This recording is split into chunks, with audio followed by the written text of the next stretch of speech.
This program features live coverage of an African safari and may include animal kills and carcasses. Viewer discretion is advised.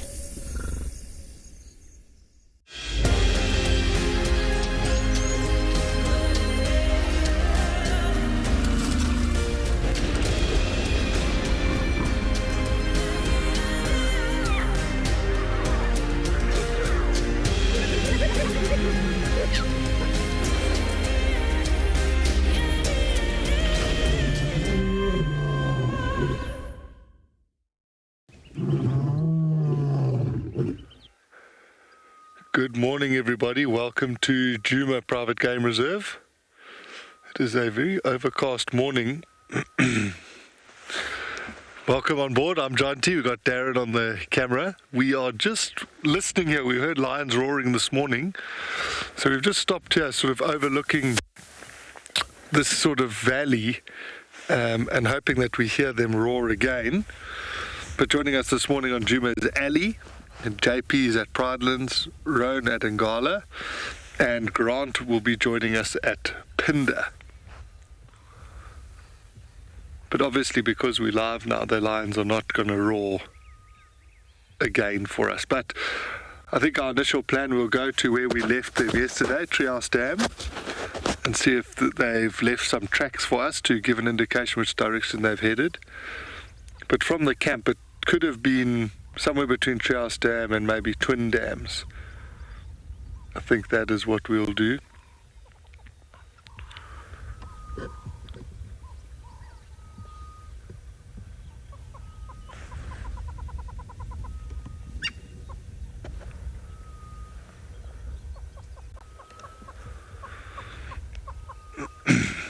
But during the course of the morning, please send in some questions and comments.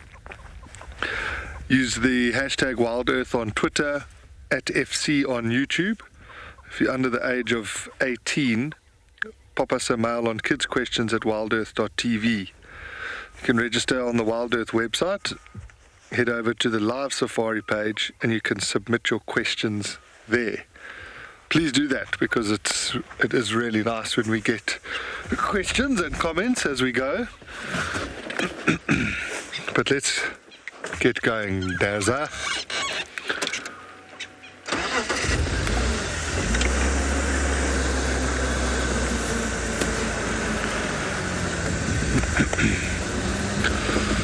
Oh, it's quite chilly. I really didn't think I'd be having to put a jacket on this time.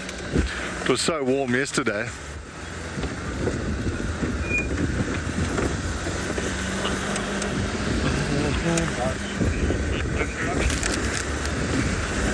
Ja, morning Bernard, thereon drugs. Morning, Shaw. Yeah, sounded like there was some audio. I don't know if you picked it up. So where about, Bernard? I just want to see what track. Sounded sort of Sussman's umbrella. That was my take also, Johan. They were in camp, but they were just probably drinking coffee very loudly. Alright, I wasn't going to, I'm just going to go and have a look. Sorry, I'm just listening to some of the chatter on the radio. It's pretty funny.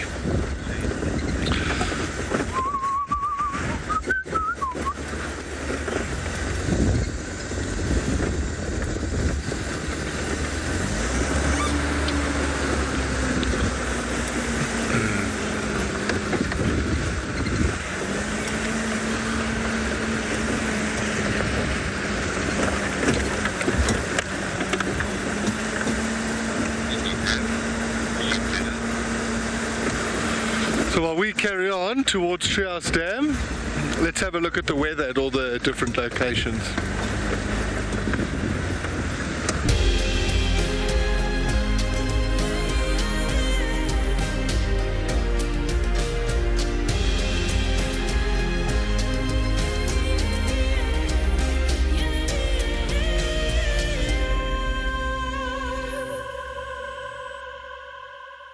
Of myself this morning.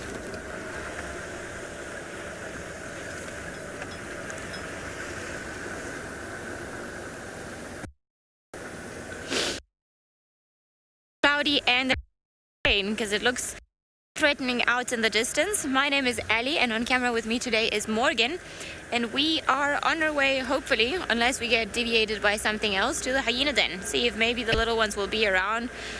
Now it's cooler.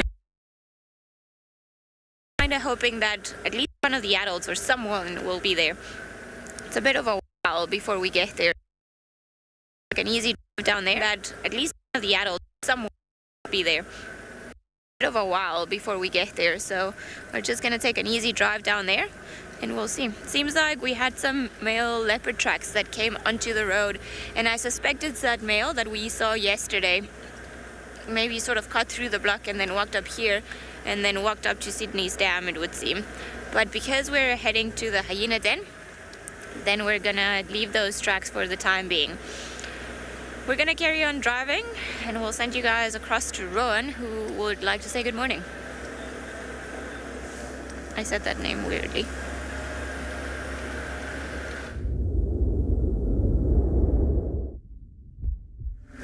Good luck, Ali. Morning, everyone, and welcome to a beautiful morning on Ngala. My name is Rowan. Behind the camera, I've got Johan, and we are busy checking the eastern boundary. So Kruger National Park on our right-hand side, Ngala on our left-hand side. So basically anything we see on this side, we'll just ignore, and then everything on this side will show on the camera. Of course, we can't drive into Kruger National Park. Our plan for the morning would be to... I actually would love to find the Birmingham young male and the Torchwood male.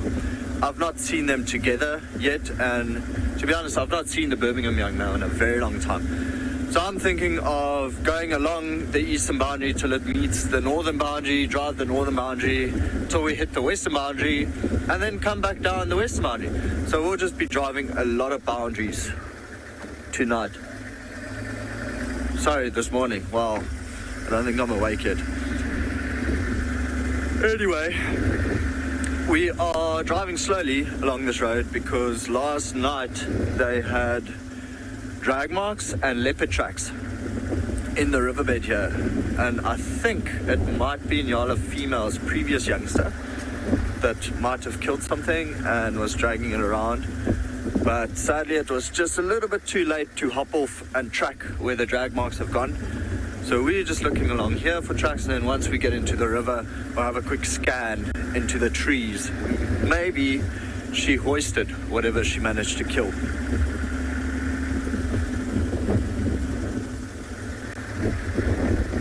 Should be a fun morning though. I like driving the boundary roads. It tells you exactly what came in, what went out.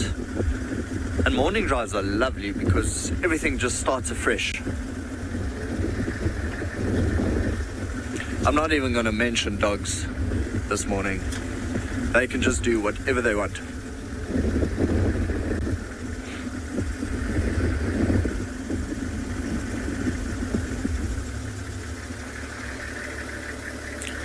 Some hyena tracks going our way. Okay, so while we check this area and continue up the boundary, it seems like Grant just wants to say hello to all of you.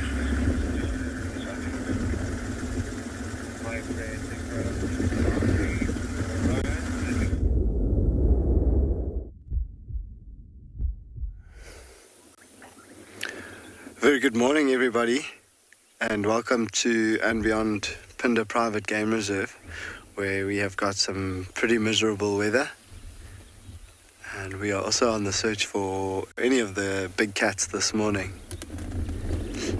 My name is Grant, and behind the camera we have Odie, and Odie and I have come out to where we saw the male lion, or a male lion last night. He was feeding on a wildebeest, and we've come to investigate, see if there's anything happening around here.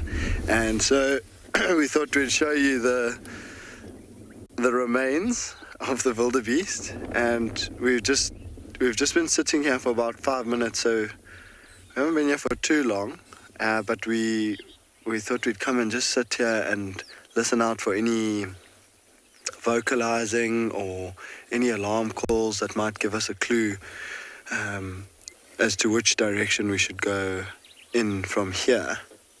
And just quite... And as I say that, the impala's alarm call. they might be looking at us.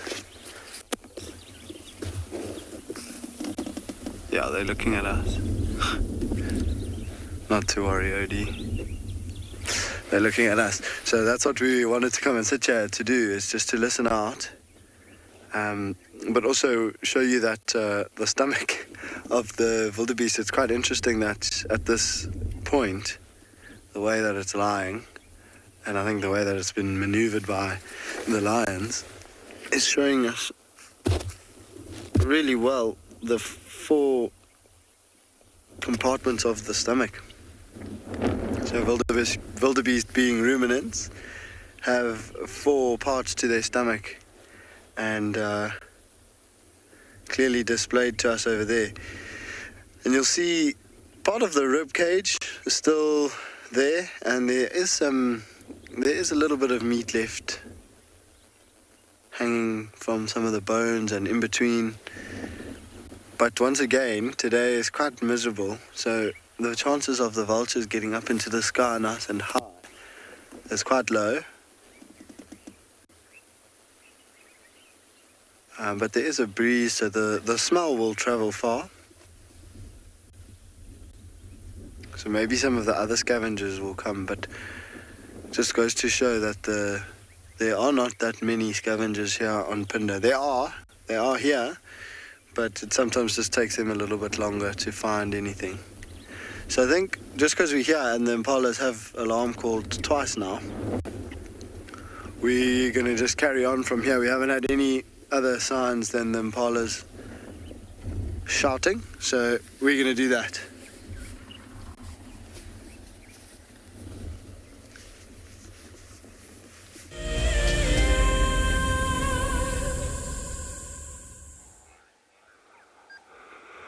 We're hoping that the rain does stay away. Morning, all station. We are sitting at Treehouse Dam. This is where we were last night. We're just kind of enjoying some of the morning sounds, birds calling, but we are listening out. There've been some lions roaring this morning, and we're hoping they roar one more time so we can sort of pinpoint. But just enjoy some of these morning sounds.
Good morning and welcome to WildEarth. We're out about on bushwalk at Eco Training's Pridelands.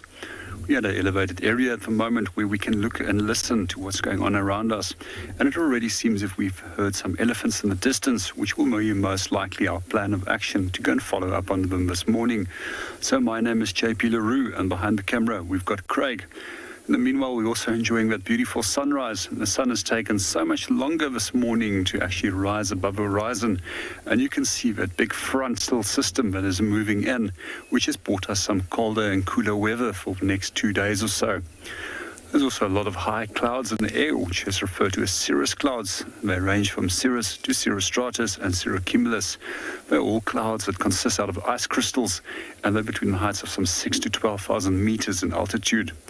And that's literally the front or the end of a warm front, and they'll be replaced by a number of other clouds, which is typically indicative of colder weather.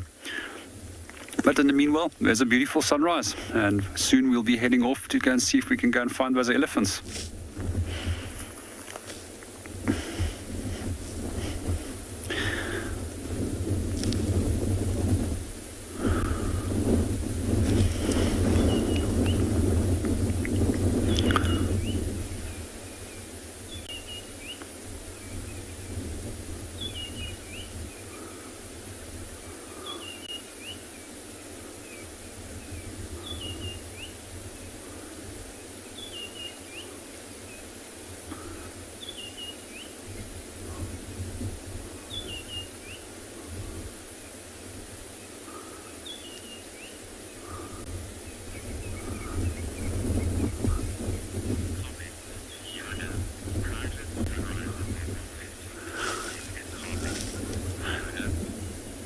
Good morning, Fiona, and welcome to the show. Yes, they definitely are, and that's why I love to start and end the show with a sunrise or a sunset.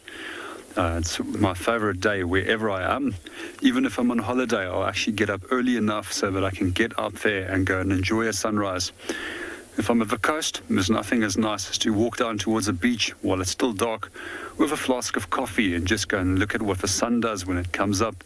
Also just to notice how the colors change as the sun rises above the horizon and slowly fades out within that period or directly after an hour of that the sun has rised.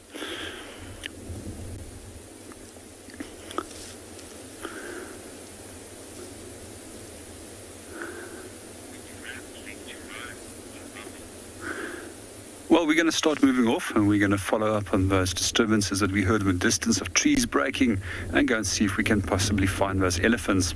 Let's go and see what Rowan's up to.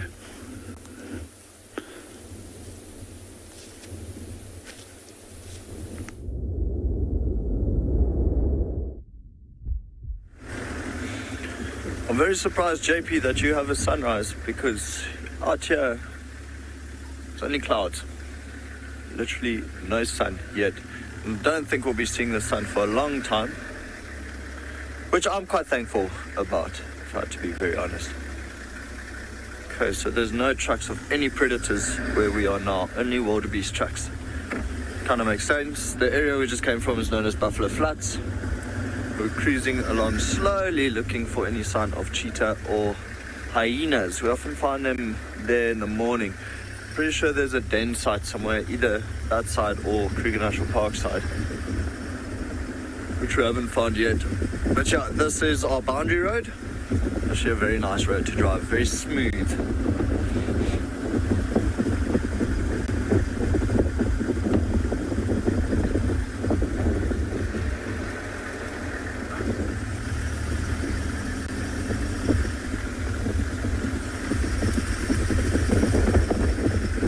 Makes it harder to spot tracks from the vehicle if there's no sun.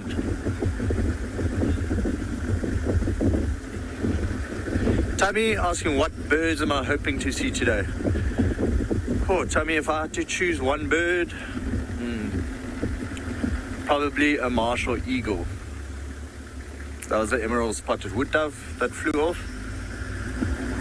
I would like to see a juvenile martial eagle, Tammy. Thank you for asking.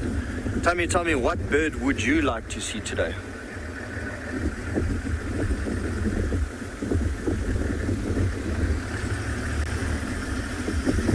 Driving up this road though, you tend to see a lot of double-banded sandgrass. They're actually quite pretty. If I do see one, I'll stop.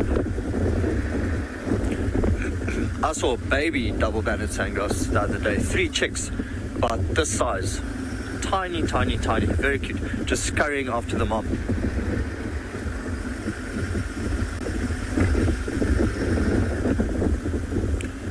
There's another emerald spotted wood dove sitting in the road.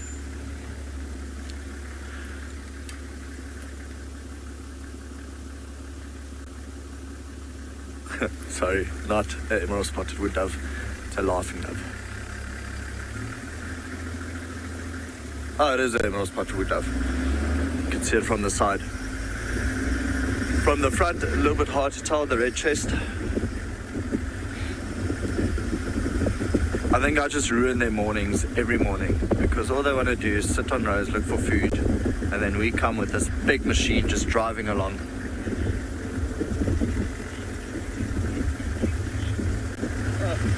Tammy would like to see an African pygmy kingfisher. Tammy, I'm very sad to disappoint you, but you're not going to be seeing that with me.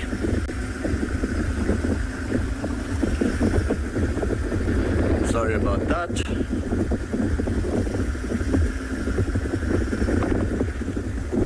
Mind you, I'd also like to see one. Just probably not going to see it on Ngala.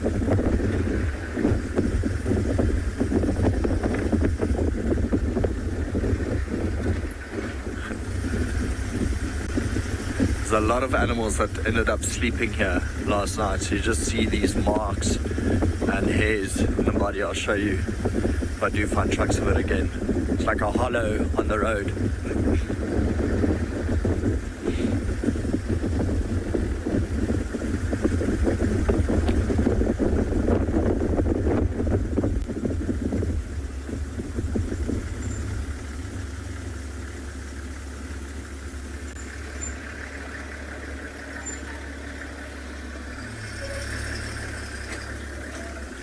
So yesterday morning we found tracks of a male leopard and a female leopard in this area, which isn't too far off from Ngala female's territory. There's tracks of a male leopard here. Mind you, I can't imagine this male would be too relaxed because he's on the boundary with Kruger National Park, so very possible that he's never really spent a lot of time around vehicles, so he wouldn't be fully habituated.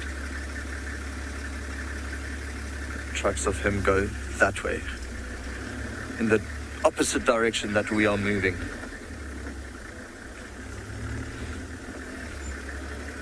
Also genet tracks on top of him. Genet, those small, very nocturnal animals with the long tails, which tells us that this track was either early last night, because the genets are highly nocturnal. You won't really find them during the day.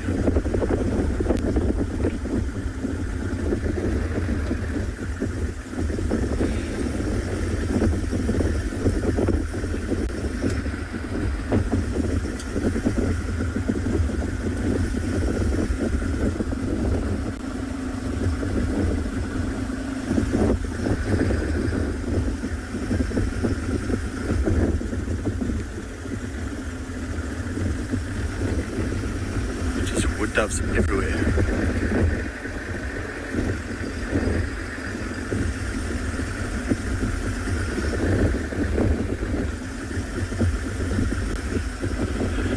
Guys, so we'll continue on this boundary road till we hit the next boundary road and just continue searching for tracks.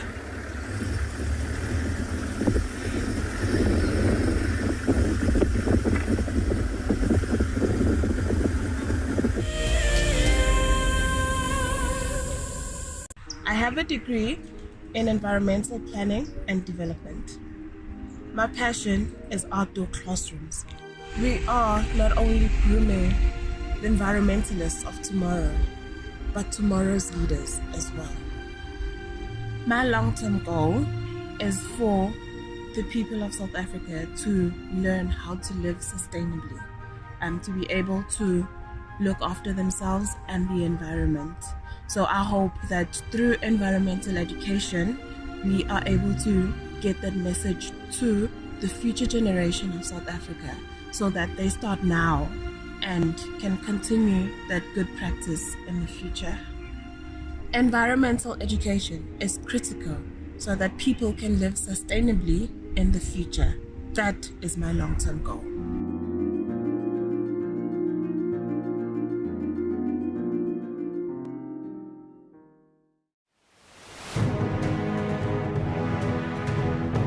being nominated to the top 5 and finally being here, for me, it's an achievement.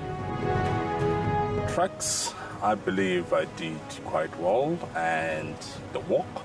And sometimes you often drag their feet forward. The storytelling as well. So yeah, I think that's where I see my strongest point. And then, that was the opportunity of the scraping. I say the bedding and the call, definitely, for me, it was quite a big challenge. Guiding is not all about the award that we have had, but in sharing the experience and continue to do what we have passion and love.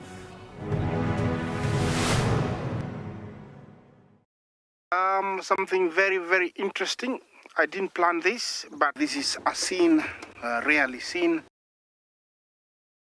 This is what we call a journey of giraffe. So beautiful.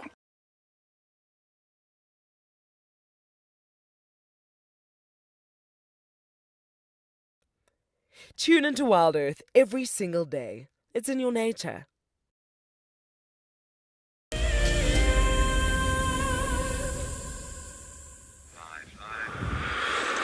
Okay, so we found the tracks of the lions and they headed towards the Kalahari boundary here. And then on the way we heard a lion roar. It sounded to be on my right, which is where we can't access. But so far I haven't seen any tracks on the road of these lions crossing.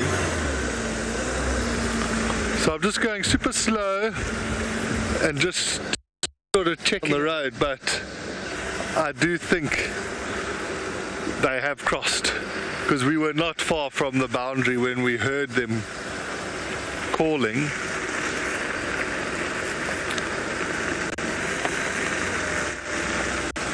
But yeah, I have to go so slow because obviously there's no sun this morning. There's very little definition on the road to help see the tracks. And I am not that sharp. Oh, there's something coming down here.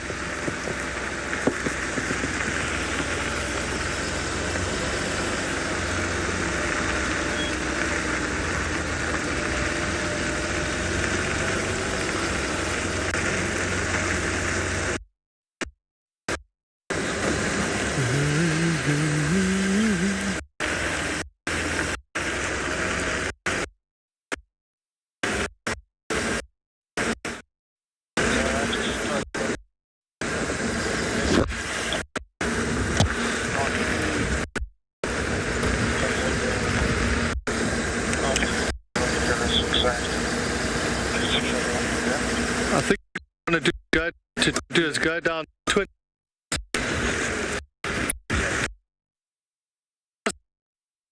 Sort of a couple minutes.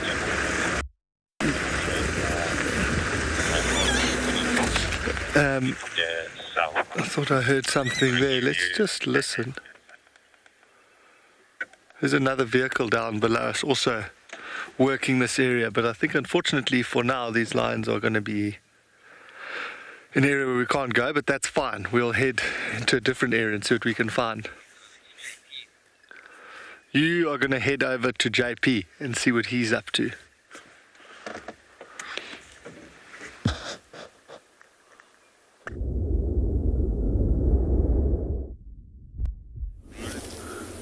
Good morning and welcome back to Bushwalk. For those of you that just joined us, we're located on a small herd of elephants.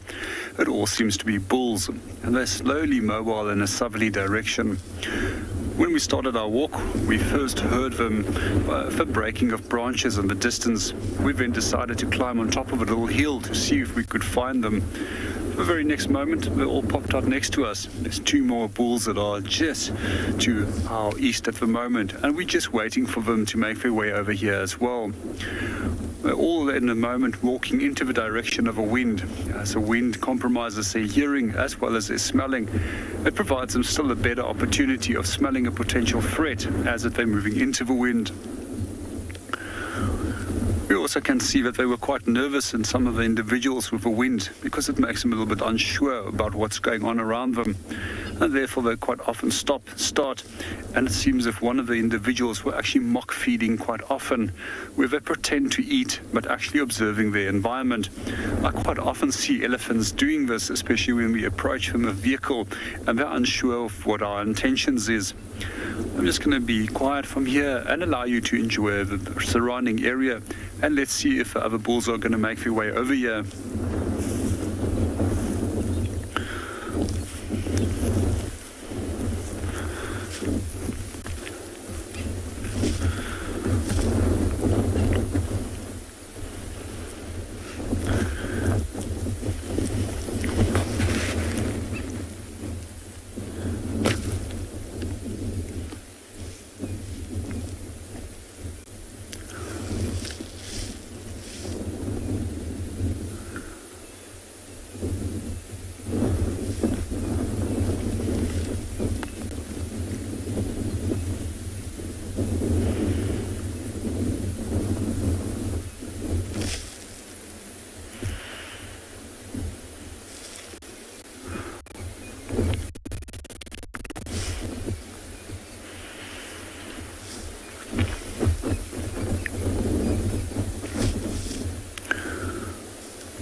Can hear a few more of the bulls making their way across, and there's already more branches being broken.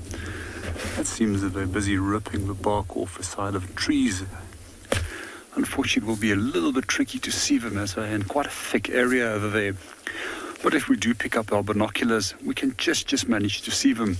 So quite often when I am walking and I'm unsure about what's going on in front of me, I stop, I listen, and I lift my binoculars. And quite often, when little shapes of animals will start popping up in front of you. Sometimes it's a rhino, sometimes it's an elephant, sometimes it's something totally different. But it's always good to rather look rather than to walk into a potential situation.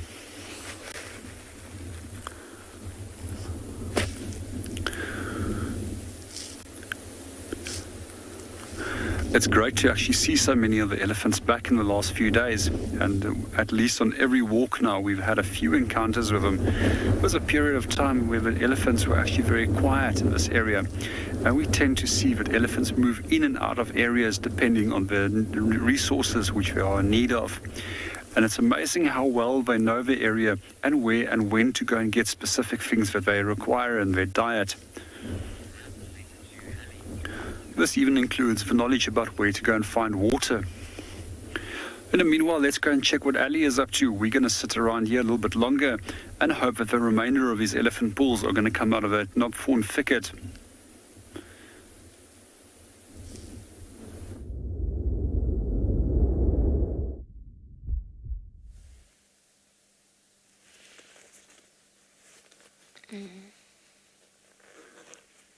I can't hear anything. Maybe they don't have us. I'll just go to the den. We're not far. I just need one adult there so that I can sit there.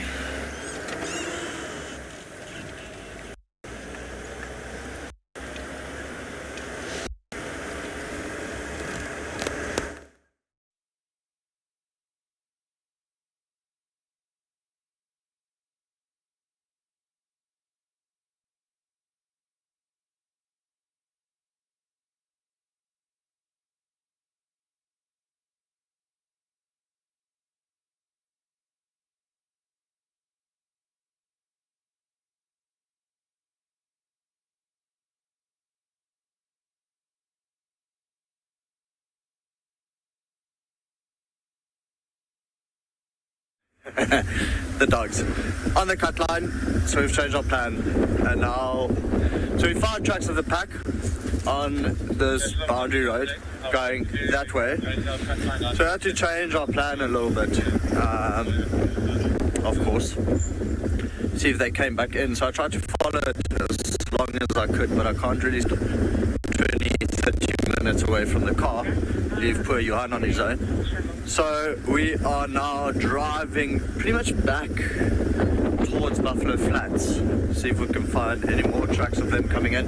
They might actually even head to Clara Dam, where we sat yesterday afternoon with the hippos and the grey go-away birds and the blue axeballs and the Egyptian geese.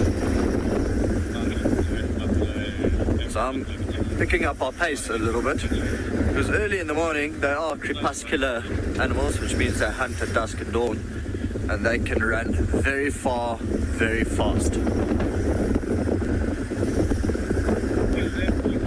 But like a joyride for Johan. Sorry man, try hold on.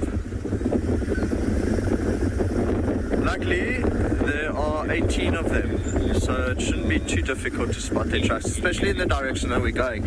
Even though there's no sun, majority of the light is actually shining from that side. So we'll just continue here and see if we can find more tracks of them.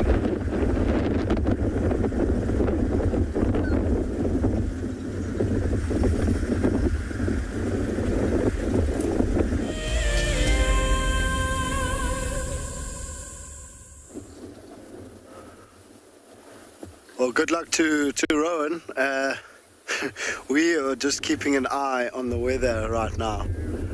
Odie and I have come and stopped on a hill looking to the east, and we were just chatting about how it's changed since we've got here. We've been sitting here for about, I don't know, maybe 7 or 8 minutes, and we're looking to the east. So for those of you that have been watching the show for a while and know the floodplain in the far eastern parts of Phinda, that is basically in that valley that you can see just beyond there, and we could see it earlier, and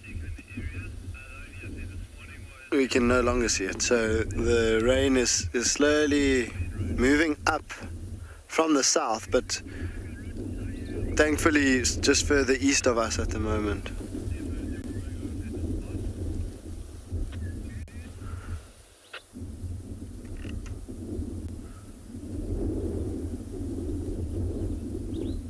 So a little bit miserable, because I was talking to Odie and I was saying it would be quite nice for us to head out towards the floodplain, but then as soon as we crested this hill looking out to the east, we realized that that is not a good idea, at least for now. So we're going to be sticking close by to the lodge, just so that if we do have to run for cover, we can. Somewhere down there, for those of you that know him or remember him, is Chad is Chad is down for a walk on a very important assessment, and I hope he's not being rained on too much. So somewhere down there is Chad and a group of other rangers helping Chad out.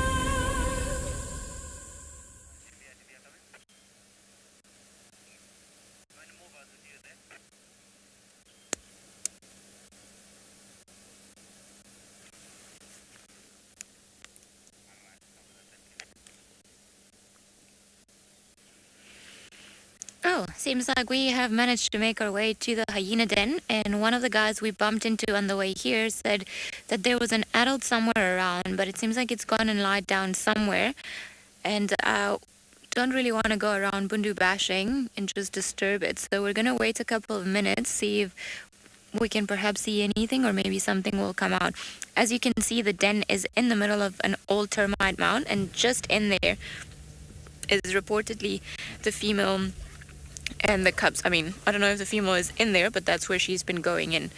So unfortunately, no luck for now, but we're just gonna give it we're just gonna wait a little while, seeing that one of the adults is reportedly around the area, according to the guy that left the den before us, and maybe bring the cubs out. If that's not the case, then we're just going to leave the den and move back to Djuma, because unfortunately we don't have a lot of signal around here. Now, when we came the other day, we only saw one female going in, so it could be that this is the hyenas. Normally they have communal dens where they keep all of the youngsters once they reach a certain age, and then we have a sort of like a natal den where a mother will go and just have her own before introducing them to the rest of the clan. I'm not too sure what situation we've got going on around here. It'll be interesting to come a little bit more often than not and then just see if this is perhaps the natal den. I suspect that this female has just got her two little ones here. It's also an odd spot for a den because it's pretty much out in the open, close to one of the main roads, but hyenas are funny creatures like that. I've seen them den, if not almost on the main road of different reserves, not too far from them, but there's also no shade around here, which, as you can see, makes it a little bit complicated. If we want to come around in the afternoons, then we might not get lucky, especially if it's been very hot. They might just come out a little bit later and stay in the den while it's been nice and cool. Very gloomy weather today, as you can imagine, or as you can see, hopefully feel from just looking at the weather.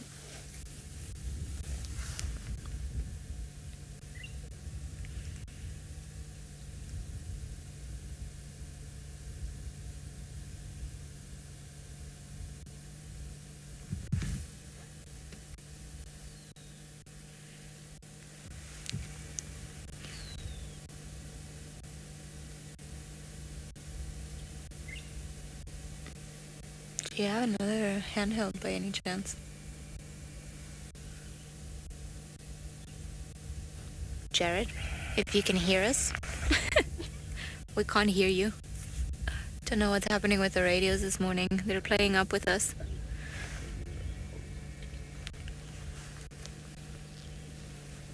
The Masai Mara in Kenya is an iconic wilderness filled with life. Its inspirational beauty has captivated our hearts on WildEarth for many years. While this season of the world's greatest migration has been missed, WildEarth is preparing a spectacular comeback in 2022. For the first time ever, WildEarth will be running expeditions to Kenya's Masai Mara throughout the 2022 migration season. Hosted by David Githu and Isaac Rotich, you could be a part of the team that shares the wildebeest migration with the world, live on WildEarth's daily safaris.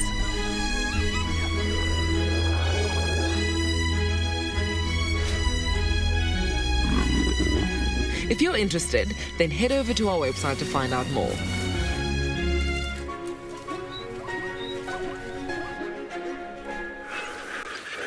Welcome back to Djuma. We're now at Tswalu Dam. Just having a look at some hippopotamus. I was actually looking for that huge crocodile that lives in here. It gives me the heebie-jeebies. But I can't see it, and that's the problem. So just an update. We found the tracks of the lions again, where they lay down on the fire break and then they continued southwards. So we are heading to a different spot. We're going to where Marips was spotted late last night. One of the vehicles spotted him. So we want to head into that area and see if we can get a little bit of luck.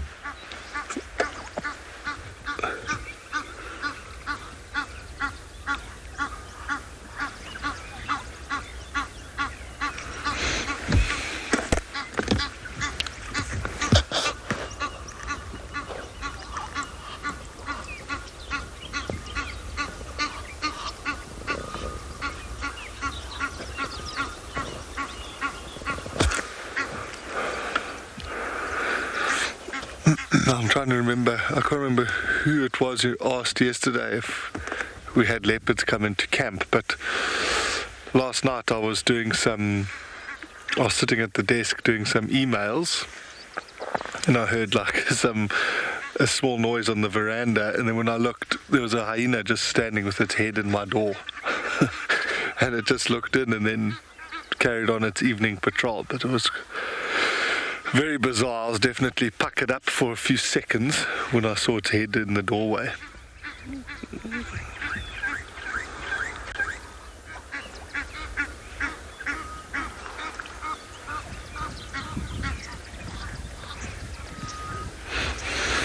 Well, I think we'll carry on. It's always nice to just come and check what's happening at these watering holes. I wanted to see that crocodile, but can't see it. But let's carry on. It is nice and cool, like we've been saying. It is overcast. So sometimes when it's overcast, you get a little bit lucky with predators being a bit more active for slightly longer than they would be when the sun is cooking us. As we go along here, we might still get a view of this crocodile, but often when it's colder, that's actually when they'll be in the water. And then you'll just see that head. Well, I've been seeing some insane footage coming out of the Masai Mara at the moment of the crossings, and those absolutely monstrous crocodiles just grabbing wildebeest and zebra. It's unbelievable. What is that there? Is that him? Oh, Darren just spotted him there, I think. Yeah, that is that thing. Look at it. My goodness. So a lot of my friends, I've never been, not yet, I'm going next year to the Masai Mara. But they say we haven't seen big crocodiles in South Africa, but I don't know. That crocodile's pretty big. So quite exciting to get up there to see some of those enormous crocs.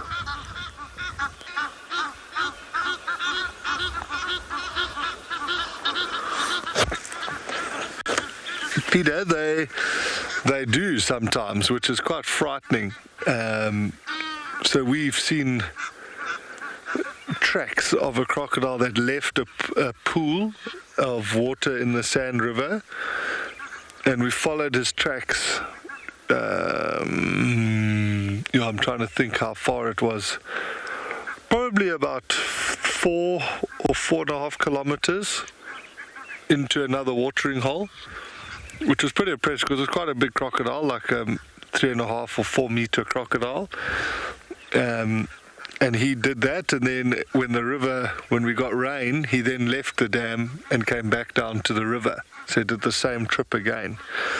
That's why we always say in areas where crocodiles live, you can never assume that the water doesn't contain one, because they could come, they move. They definitely move, and they need to be in water. And the textbooks say they've got an incredibly good sense of smell, and but as the guides at it was at Mala Mala where we saw those tracks, we were wondering, was it a memory that it had, that there was water at that dam, or could it smell the water? It's quite a big debate.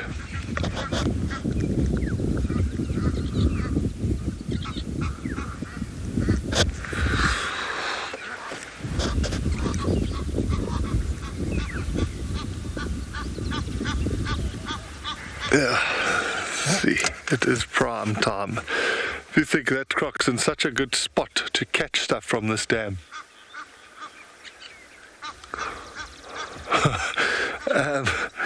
It is why do Egyptian geese always vocal? I don't know. Maybe just like some people are constantly chatty, but they're also chatting to each other.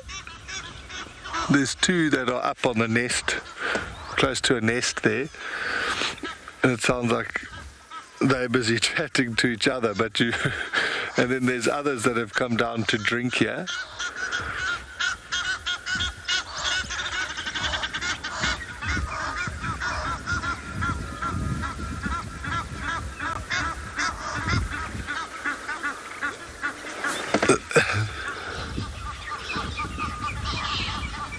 So typically birds will, they're either trying to attract someone or tell someone to go away. So that's as simple as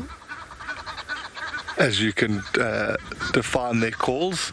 And then sometimes there'll be a small little contact call between a chick and a mom, or even between adults in some species. But especially around water like this, where there's more than one pair of geese, there's bound to be a lot of chatting.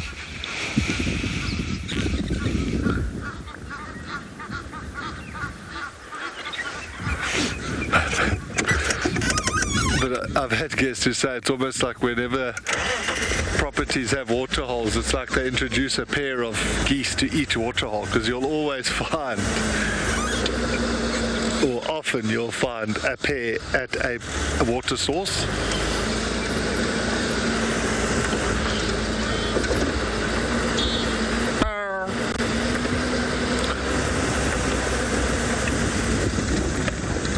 Just going to change our radio channel now.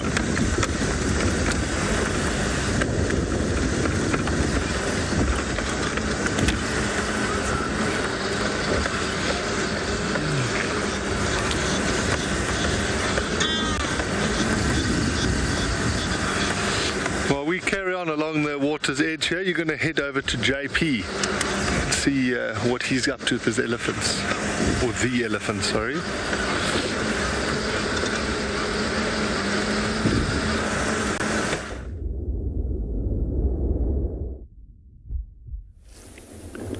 Welcome back on Bushwalk. For those of you that have just joined us, we're busy looking at a bachelor herd of elephants that we located a little bit earlier.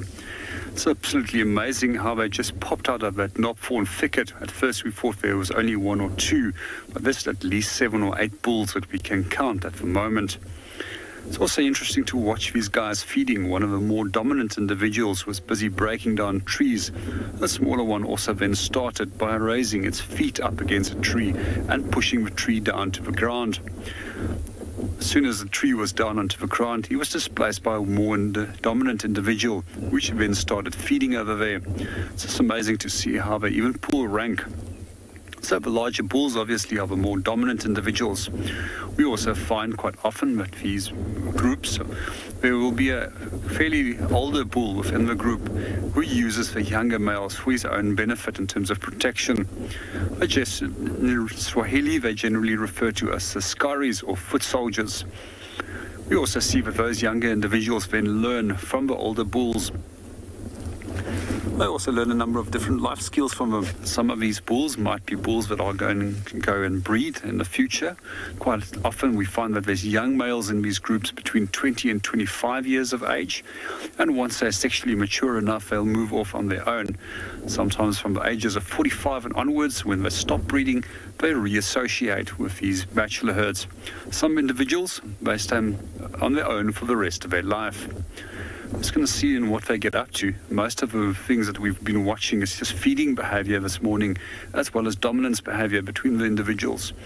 A few of them already has ripped off large sections of the bark of some of the knobthorn trees in the distance, and they're basically after the inner layer of the bark, which is where all the nutrients are. We've also noticed that some of the individuals are eating on the flowers of the knobthorns, which has got a lot of nectar, but also has a large amount of tannin inside it, which is not great for the digestion of food. However, it doesn't seem to hamper elephants. They simply eat everything that they can find in terms of plants. And it's recorded that they can feed up to some 157 different plant species in certain areas. And that ranges right through from roots to leaf tips, seeds, and a number of other plant structures. You can't be picky if you've got such a poor digestive system. You simply have to eat what comes your way. And especially at this time of the year when there's not a lot of food available, you have to improvise by eating all different parts of a plant.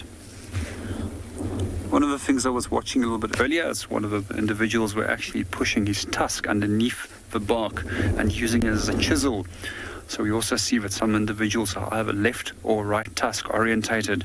It was interesting to see that how he was using that dominant tusk to actually tearing off the bark from the tree. So generally the one that is shorter will indicate for side for that they have a preference. We also sometimes notice on the tusk that is more dominant, that there will be a tiny little notch that's cut into the tusk. We generally refer to that as a grass notch. That is also interesting, where they sometimes structurally becomes weakened over time with grasses that's being manipulated and cutting even deeper into the tusk, and that's where they often break off. I was asked recently, does elephants feel pain? So if they have tusks that break off very far into the root system, then obviously they do, but if it's so far away from a tip, then it doesn't really bother them.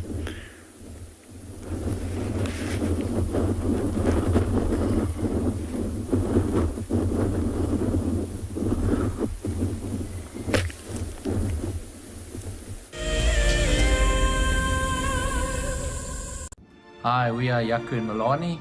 We are from Gauteng in South Africa. We started watching WildEarth last year during the level 5 lockdown, and we've been watching ever since. Being in nature is one of the greatest feelings. We absolutely love it. Our favorite thing about WildEarth is that the concept is so amazing. We have the benefit of having a wildlife safari in the comfort of your home, especially when you're not allowed to go out. Being part of the Wildlife Explorer program gives us a sense of giving back and contributing to nature. It just makes us feel good because we love it so much. We are so excited to be visiting Ngala.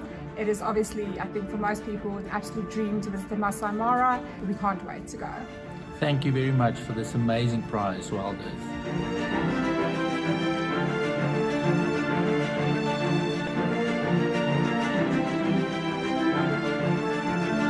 WildEarth Explorers. It's in your nature.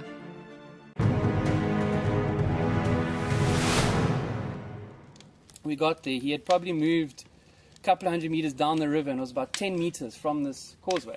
So I radioed the lodge quickly and just asked them to bring a land cruiser around and some tow straps. So we thought we were going to try be heroes and save this giraffe. And now a big bull, probably over a ton, he's a big unit. Got the tow strap one side of the giraffe and managed to get it around him with a boat, and the other edge of the tow strap obviously back onto the bank. So we made this U around him because he was lying quite close to the bank. And we put that land cruise in low range and we just gave it hell and pulled that giraffe, and the tow strap slipped up and we thought, oh no, it's going to slip off the top of the head, and it caught on his ossicones at the top. And that last 10 meters pulled him out onto the bank, and he battled. He was obviously quite weak and all that.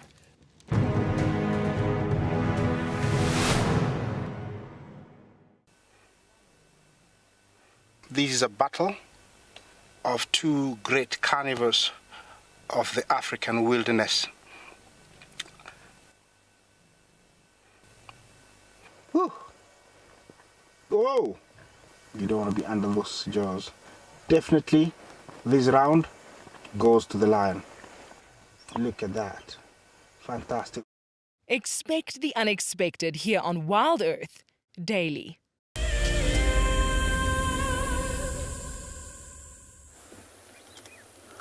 Giraffe on the skyline, and it's the last one. I don't know if we're going to get this view of them again, because about 4 or 5 of them have already crossed the road. And this is the last one.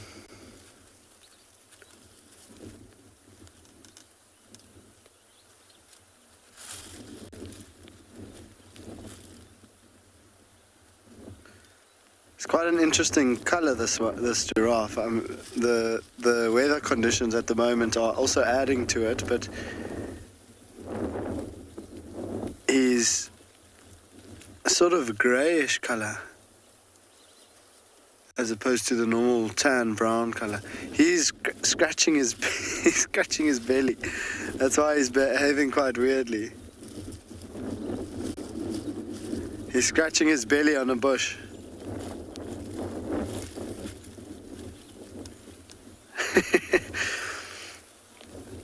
There you can see quite nicely the color that I was talking about. Beautiful markings as well. Oh, and another one. Odie, look at the color of that one. On the skyline.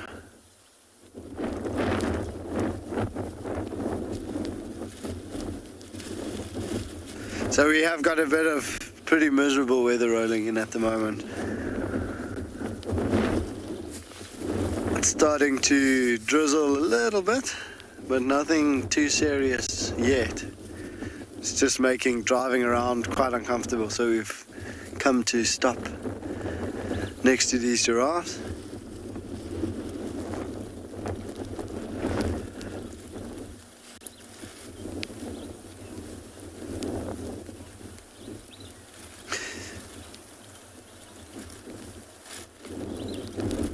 Back to back. It's quite funny.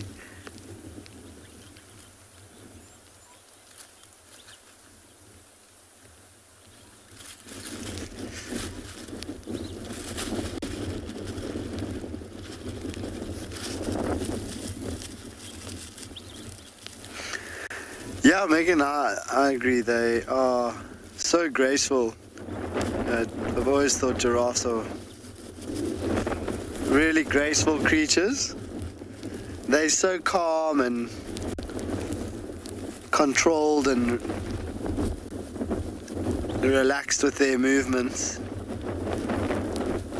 And they almost seem to glide as they walk.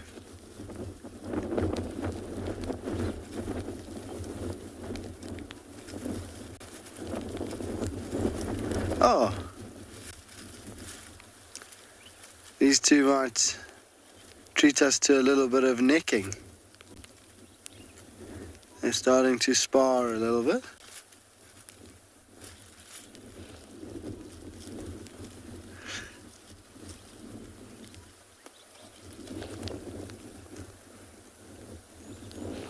Amazing to see that size difference. I thought they were relatively the same size.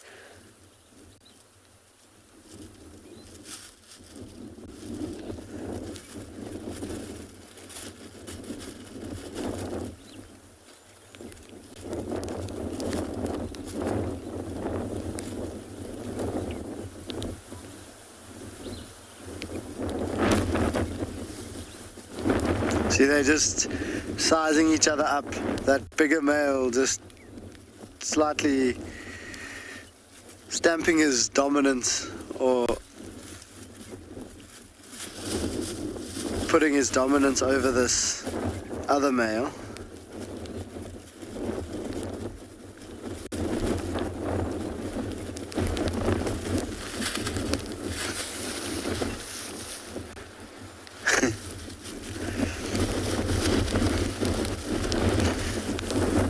Do you see those swings they're delivering now are quite gentle. They're kind of just feeling it out. Nothing too serious. So we'd still call this sparring for sure. But also looking at the condition and the size of these two bulls, they are youngsters. So their fights will not be very serious yet at all. Interesting to see the different colors now. And that one at the back, a much paler coat.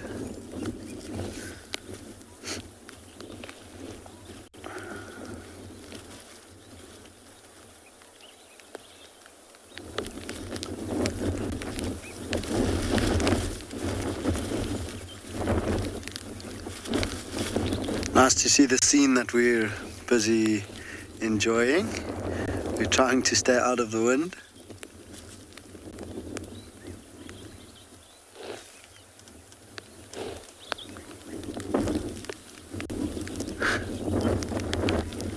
Oh, now they've come out into the ring.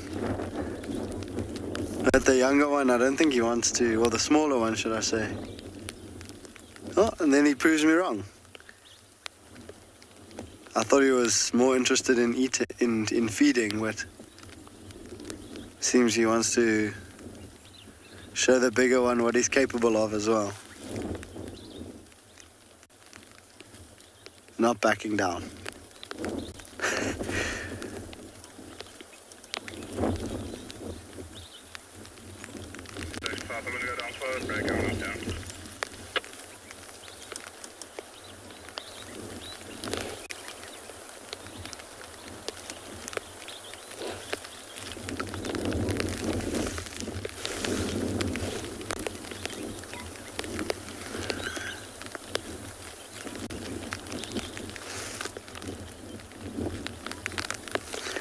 There's a little bit of a drizzle now. You might be able to hear the raindrops.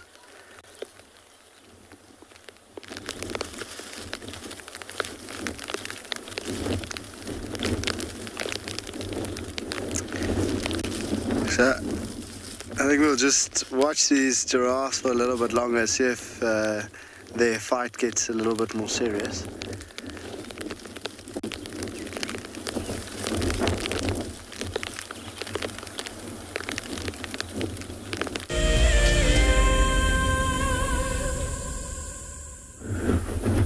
Welcome back on Bushwalk. With an incredibly windy morning, we have to be very careful of where we position ourselves so that animals don't smell us, and we've also found that animals tend to be slightly more nervous under these conditions. So what we've done is we made sure that we're well out of the reach of a wind, as that the elephants can't smell us, as well as we went to go and position ourselves on a rocky outcrop where we're perfectly safe. So we're going to sit and watch them for a little bit longer and see what they get up to. We've been watching this herd now almost for half an hour to an hour. It's amazing to just see what they're doing and how they feed and how they interact with one another. Even in terms of competition between the individuals, some smaller individuals were breaking down trees and branches by actually raising up from their hind feet and pushing the front feet against a tree and then pushing it over. As soon as the tree was on the ground, one of the larger individuals displaced him and came and fed on the tree that he pushed over. We were talking about this a little bit earlier, that we find with these bachelor herds is that there's a large number of different aged individuals inside these groups. Sometimes there's very old bulls in this group, and there is a very old bull that we've noticed recently that is coming in and out of this group. There's also the one that has got a collar around it so that they can keep track of this group. As mentioned before, quite often elephants are collared specifically for the purpose that they can follow them for conservation and research purposes, but also that they can locate them if they do break out of conservation areas. And especially elephant bulls, they are very good with breaking out.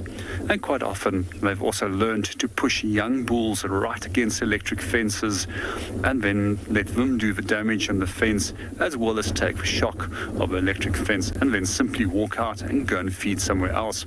It's not the only species of animals that has learned that electric fences can be used against or in their favor. We also find that lions have learned to chase animals into fences, and wild dogs too will chase animals into electric fences to just make the kill so much easier.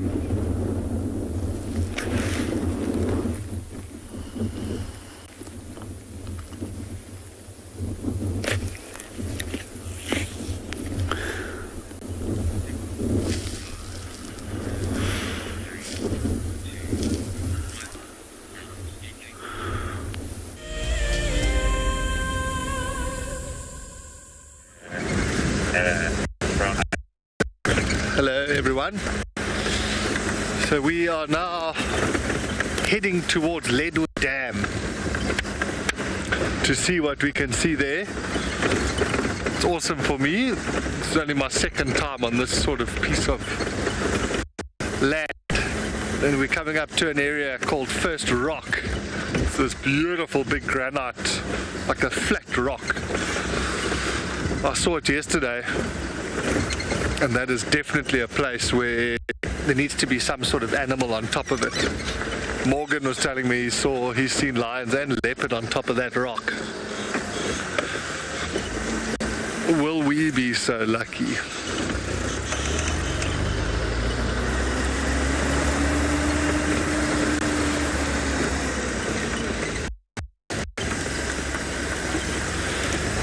So Darren and I have also for some birds. Darren started a bird list, which is awesome. His first goal is 100. Oh yes! There's some elephants. I'll try to put that one through that gap there. Wow, that's pretty cool.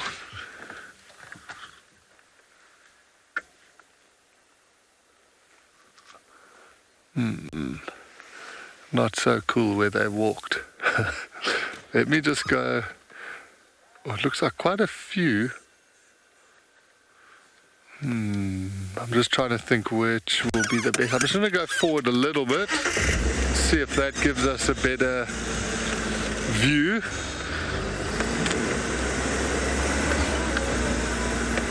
There might be a oh, what is this elephant's problem? As we move, it just keeps moving.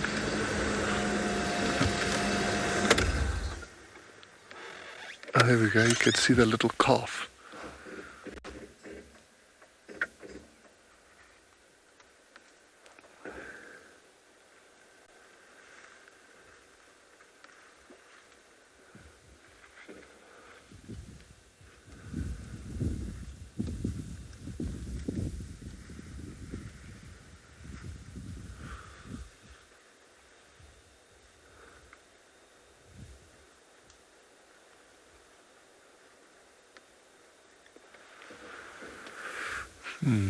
Let me try turn. I'm just going to turn the car around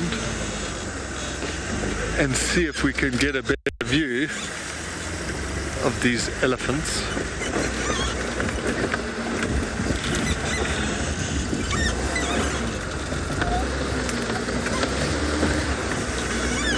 Judging by the tracks on the road, we got here 20 seconds too late.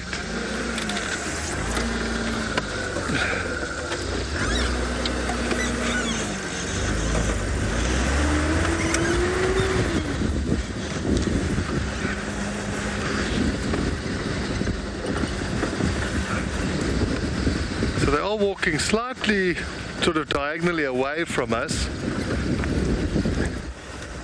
Well, I'm just going to try and get us a view. While we do that, you're going to head over to Roan at Ngala.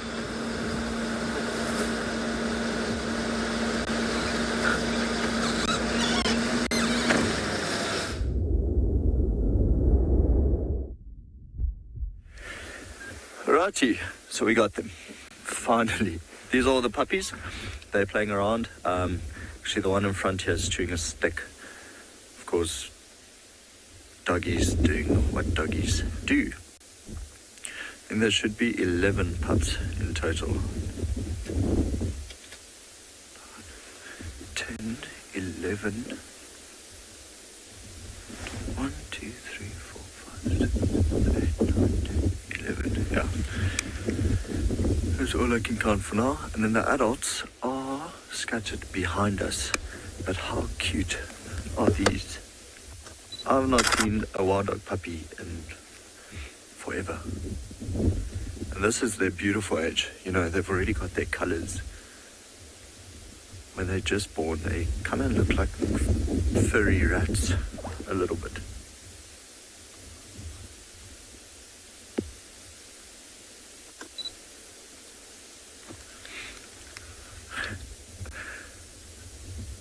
Finally. Kind of worked out not mentioning them too much on this morning game drive. And then, whoop, here they are. Definitely worth it. Like I said yesterday with the lion cubs, even here you can see the puppies are active, they're playful. Especially nice in this weather. So they'll be moving around a lot, biting each other, eating grass, biting sticks, while the adults are just scattered all over, listening out for potential danger. They pretty much surround the pups.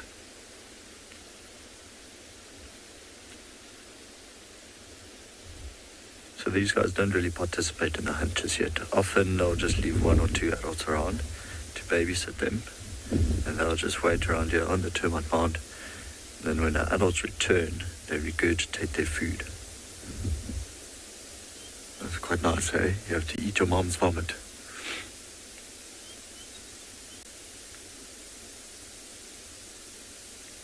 Shame. So much playfulness.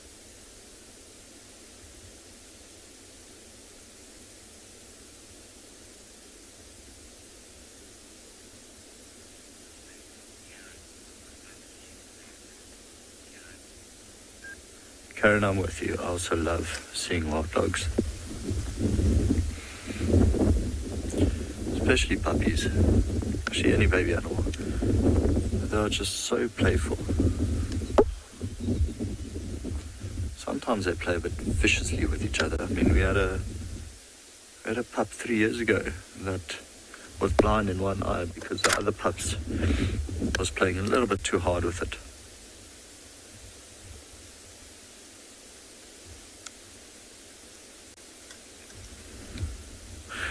There's two on top of the mound.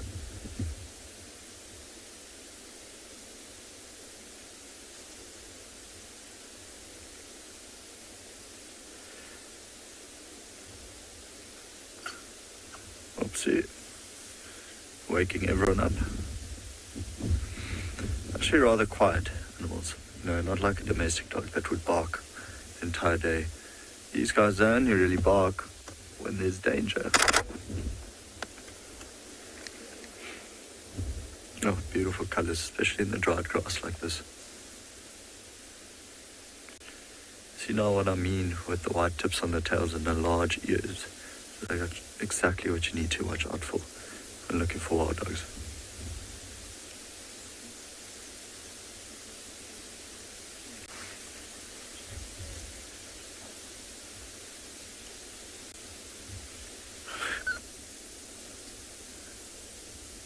So at this age, this stage is just too tough to tell you how many females, how many males are in this litter. I think of the adults. So the adults, they're known as the Ngala pack anyway. They spent a lot of time around here. So yeah, out of the 8 years that I've been here, they've denned here 6 years already.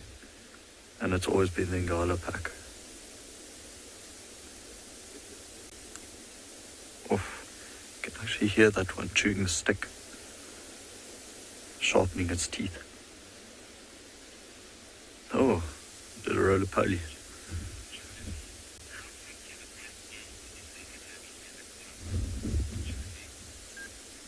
Josie, a pack can get really very big. There was, in lockdown, I was following a pack, and these were all basically adults. And it must have been about 36, 38 dogs.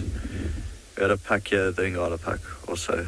The one female gave birth to, was it 17 pups? So all these youngsters are just from the alpha female. So Josie, yeah, there's no rule to, a wild dog pack only being 11 animals or 12 animals. Literally, if they're thriving, they're thriving. So this pack is now doing very well because she gave birth to 11 pups. Before that, the first time she gave birth, it was only 4 pups. 2 of them died. One was killed by the Birmingham young male, and the other one was a stillborn. So 2 of them survived. And then, of course, the pack just grows and grows and grows. But in 2016, in those dry times, wild dogs thrived. They were hunting buffalo. They're doing so well. There's an adult coming from the right. I actually want to see if he approaches. He might just regurgitate a little bit for the pups. He's got his head down, ears back. Let's see what happens. Another adult following it. I think you'll see all the pups run towards these adults to kind of beg them for food. Unless they're here to tell them they're making too much noise.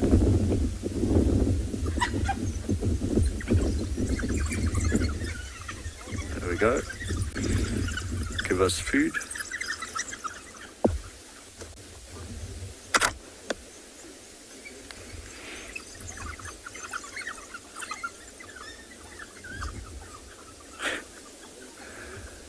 That's awesome.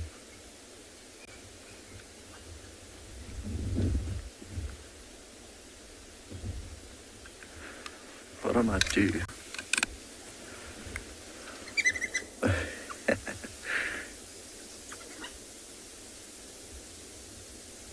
Relentless. Got a bit of grass in that piece of meat as well. So yeah, they definitely killed something this morning for the adults to still have meat left.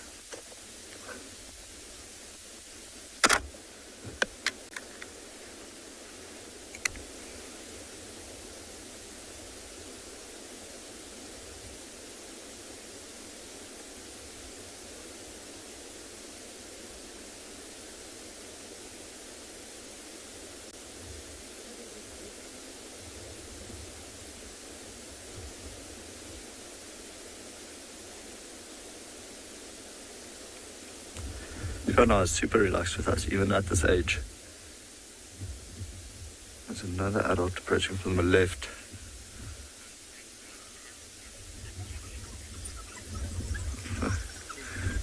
Listen to that.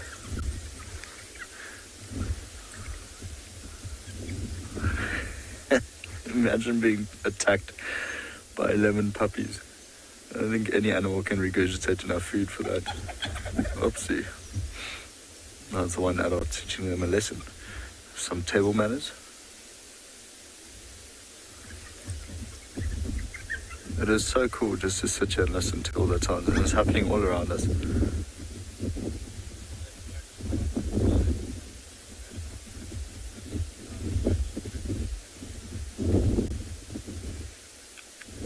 Some of the adults that were behind us has now actually stood up and just looking around.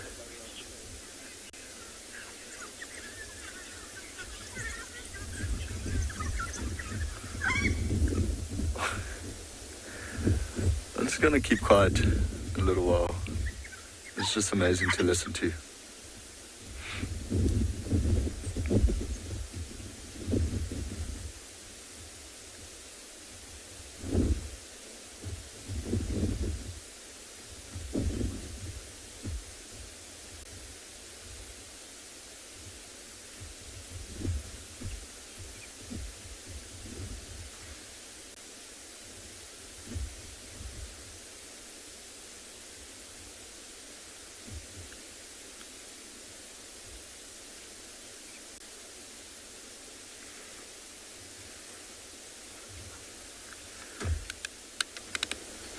So yeah, some of the adults now come, they actually taking over the termite mound. Interesting, the puppies are still playing in the little drainage line just to the left. They might come back fairly soon. They are out of their denning, kind of the denning age.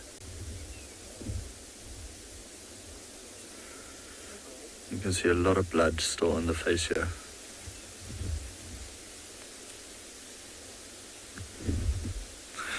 Also chewing a stick. And then there's the alpha female that's running in now.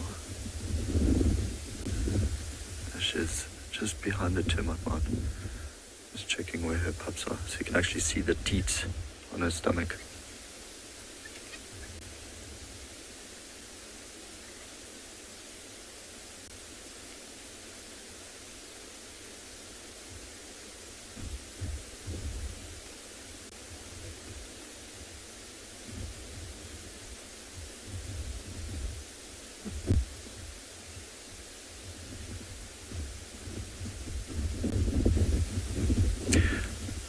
So that male that's sleeping on the termite mound, you can notice both his ears are floppy, so quite an easy pack to identify just because of that.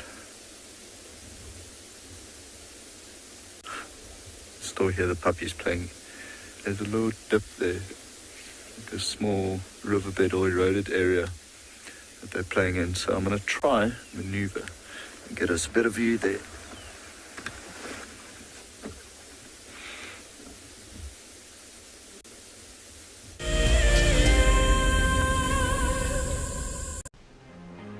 Calling all WildEarth explorers, we have a new and frankly awesome travel prize for you to win. andBeyond Phinda Private Game Reserve encompasses an impressive 28,000 hectares of protected wildlife land in KwaZulu-Natal, South Africa. As you have seen on WildEarth, andBeyond Phinda showcases one of the continent's finest game viewing experiences and is well known for close-up sightings of the elegant yet elusive cheetah, as well as the rare black rhino. Sign up to be a WildEarth explorer before the 16th of September, and you and a friend could be heading to the magnificent Phinda Mountain Lodge, where you will spend 3 nights escaping the real world at this ultimate safari location. WildEarth explorers, it's in your nature.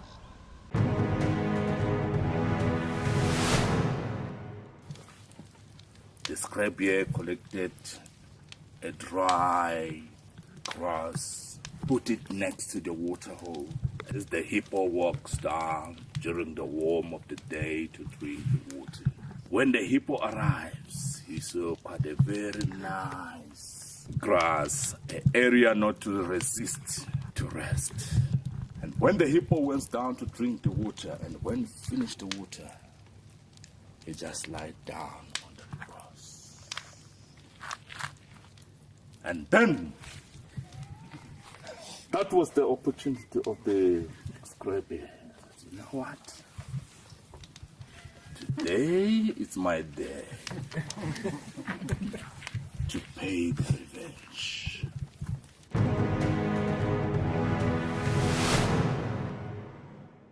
Looks like it's a very difficult climb because every time it tries to climb, the ground is breaking, so it slides down. But it's the only one. Look at that.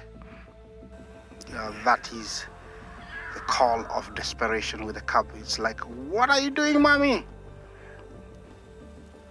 Oops! Oof! Expect the unexpected here on WildEarth daily.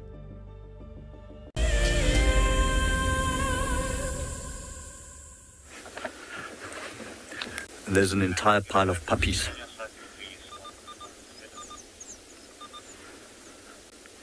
They're kind of starting to settle down now.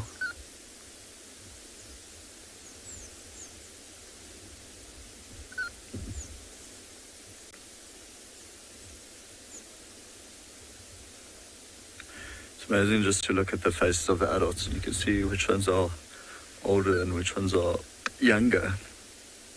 Mostly by just looking at the ears, and of course the facial expression. So it turns out that wild dogs and crew don't really survive for longer than 5 to 7 years. Because they are phenomenal hunters. I mean, about 85% of the time when they do go hunting, they'll be successful. It's just that size-wise, they can't really compete with a lion. And so we've had quite a couple of dogs here killed by lions. It's playtime again. Oh, this one's coming to beg for food. It's just the sweetest little sounds. It does stink though, where we are. Our dogs aren't really the best smelling animals. But how's that for sight?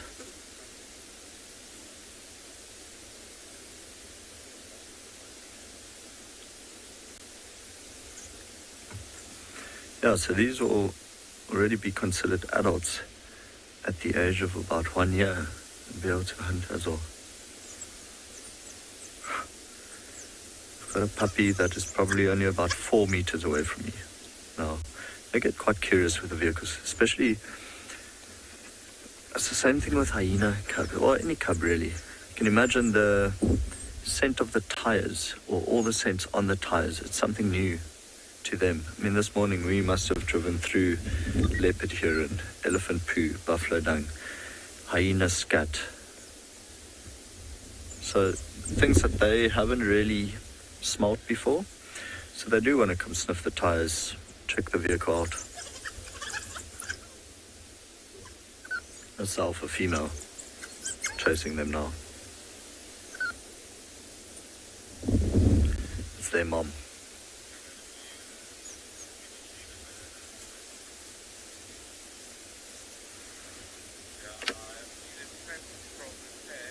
Oh.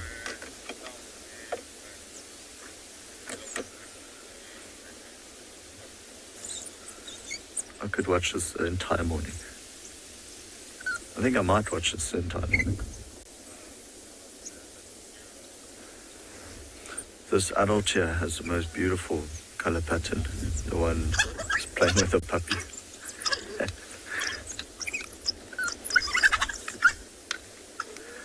That one.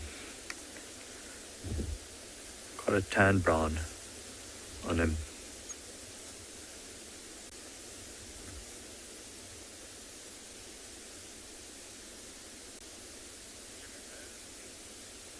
I think the pups are still hungry. Every now and then you'll just hear one go to an adult and start begging for food.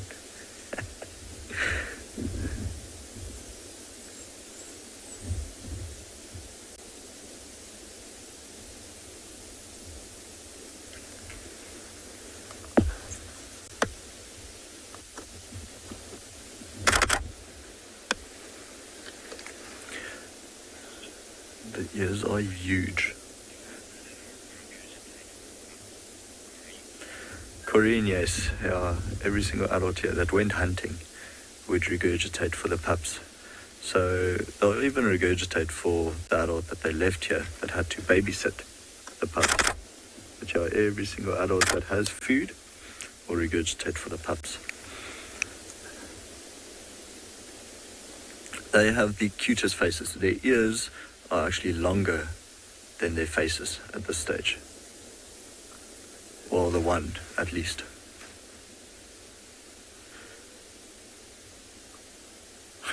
There's two of them biting a pushed over knobthorn.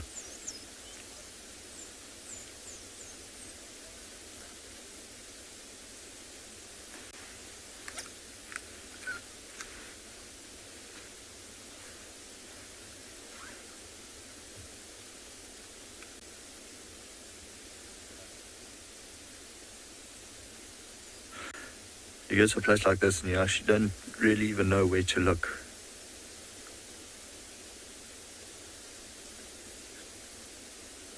Like there's just puppies busy everywhere.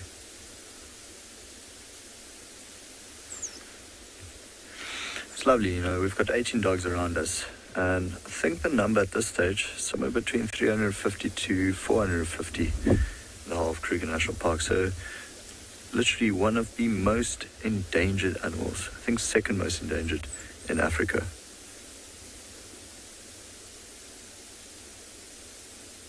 Yeah, we have 18 of them.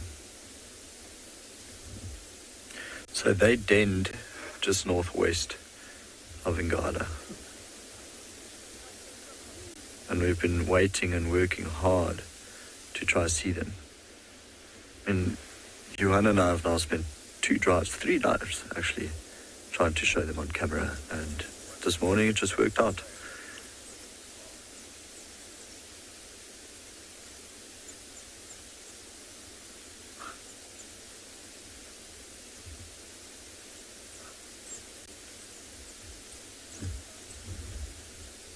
At some stage, they should get exhausted.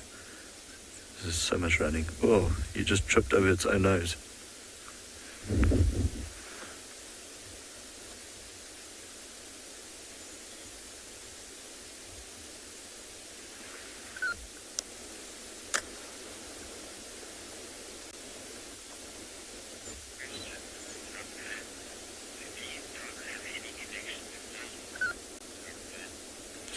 Subvets, yeah, actually their closest relation is a wolf.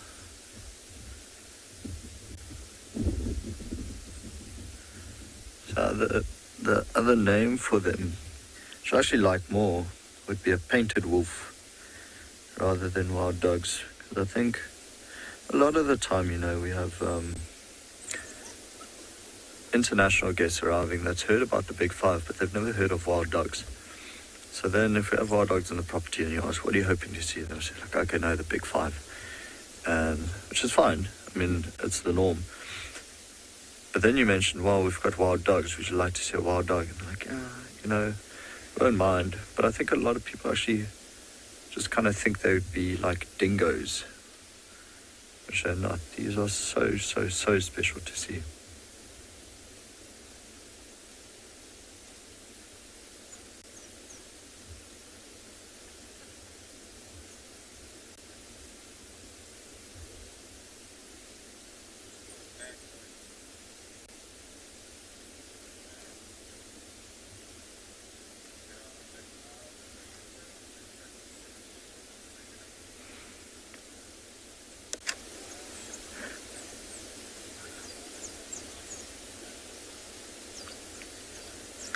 So we have no idea what the adults killed this morning. Probably an impala, maybe a duiker. You know, they don't look that full. It's not like their stomachs are blisteringly full. So I don't think it lasted too long. Although it never lasts very long. Any carcass with them, they just tear it apart. Usually lose it to a couple of hyenas and then they run away from it. And they'll come back and feed the pups.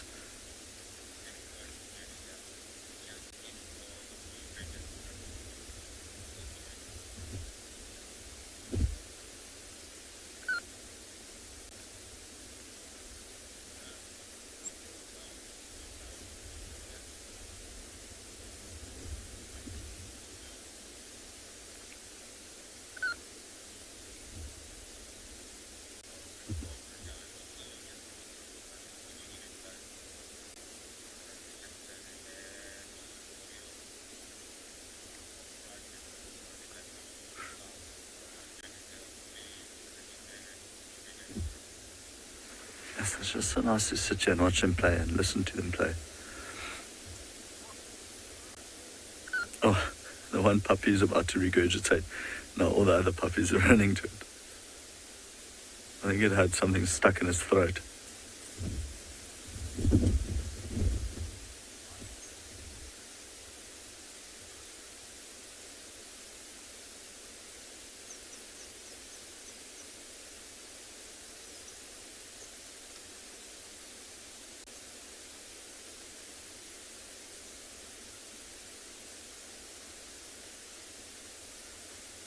One pup coming to investigate us again.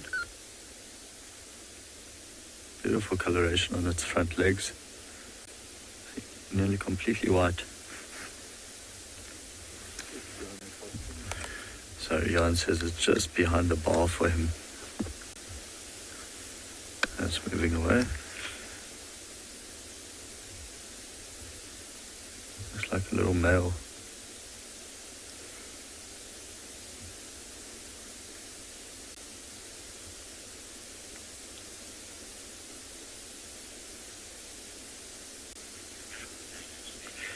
I'll just continue sitting here. I'm really enjoying this. Just watching them, spending some time with wild dogs and the puppies, of course. So we'll just spend a bit more time. The Masai Mara in Kenya is an iconic wilderness filled with life. Its inspirational beauty has captivated our hearts on WildEarth for many years.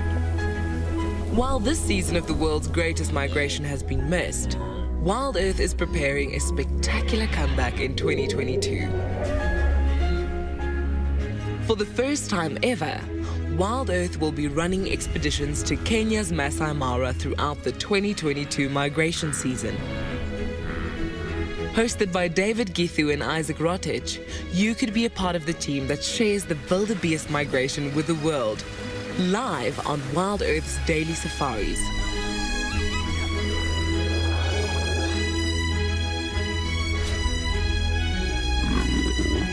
If you're interested, then head over to our website to find out more.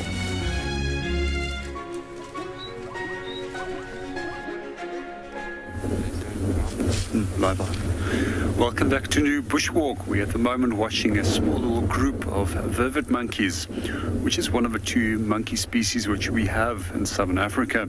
The other is known as a sykes. I can remember the vervet monkeys from East Africa as well. There we also found black and white colubuses, which I found particularly interesting, which is animals that we don't see in southern Africa.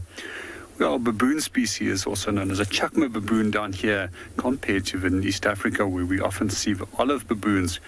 I like those little olive baboons which we saw up there. They're quite stocky in appearance compared to ours, and very neat in appearance as well.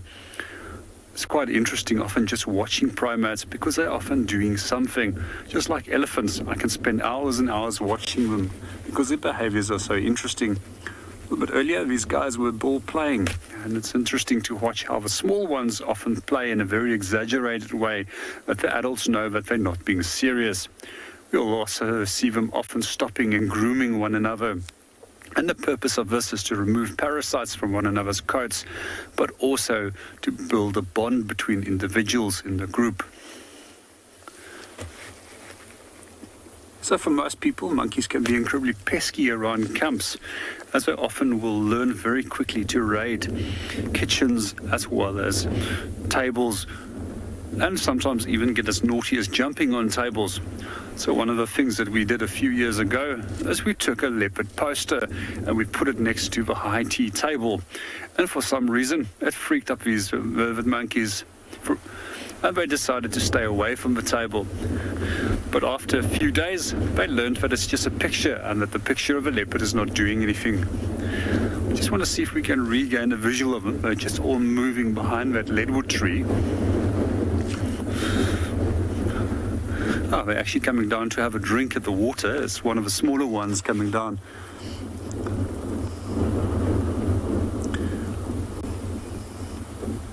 It's always so cute when they actually go down on their little forehands and do like a little push-up to go down and go and have a drink. So if in a group like this, we also find that there's a number of more dominant males, and these males tend to be all dominant over females. One of the things that I've noticed with both baboons and vivid monkeys over here is that because of that males are more dominant than females, they also will exert that dominance over humans as females, and they can differentiate between humans as male or female. It's generally, if it's a man that approaches a high tea table or a lunch table, they will back off. If it's a lady, they'll try and dominate her and steal whatever's on the table.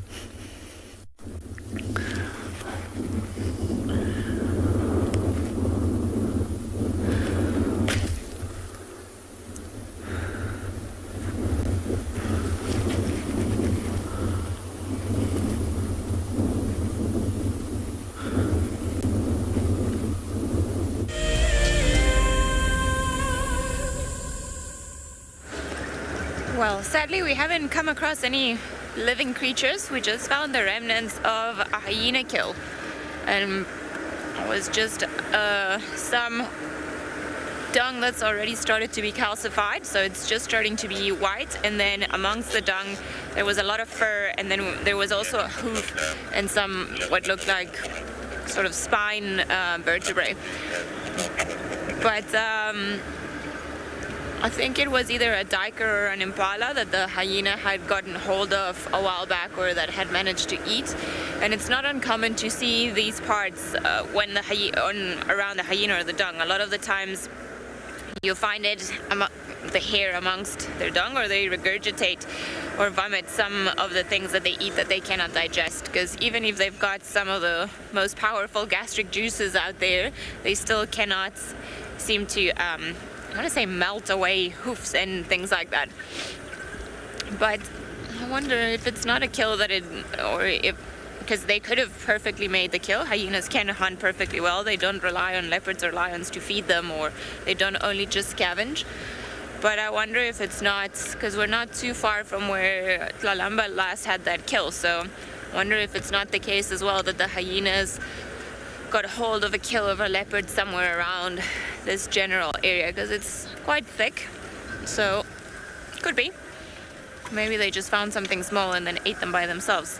Just checking all the drainage around Mvuvu and these parts, just to see if maybe there are any tracks or signs for Tlalamba around here. Kind of hoping that we would come across anything, but at this stage we haven't really found much to go on about, so we're just checking the trees. It feels like a perfect day for a leopard just to be on top of a tree somewhere, but it's got to be more of a thick tree just to prevent them from getting cold if they want to, or if they're feeling a little bit like they're not enjoying the weather. So we'll just carry on looking. There are a couple more roads that I want to check, and hopefully we'll have some luck.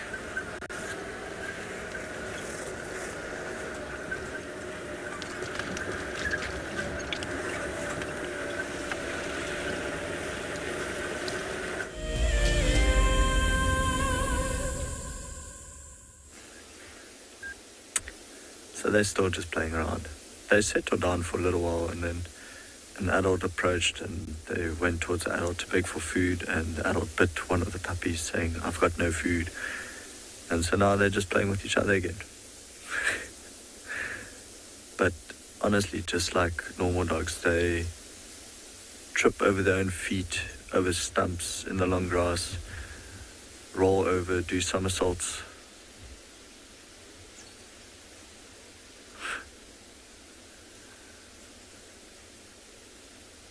Yeah, this is making Johan work hard. He actually needs to follow them.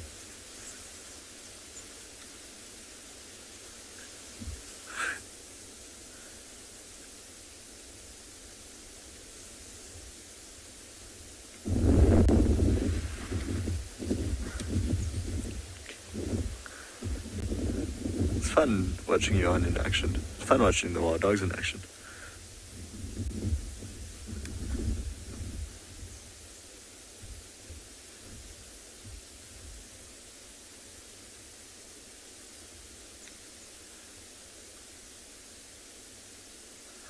So yeah, they must have stopped denning about a month ago or 3 weeks ago. So from what I can remember, 3 of them are coming back. Just hear grass rustling all around the vehicle. From what I remember in the previous dens, they usually gave birth around the 18th, 20th to 25th of May. So they are still fairly young.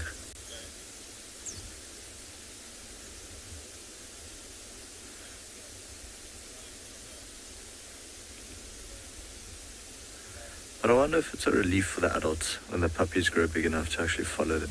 Because now, instead of just hiding them in a termite mound, actually move them around. And so they'll keep them safe, leave them in a spot with a few adults while the adults go hunting.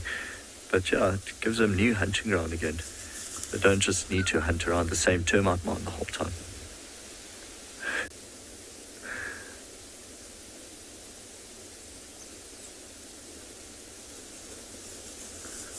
Shame this one's being bullied. Quite a small female. Oh, she got caught.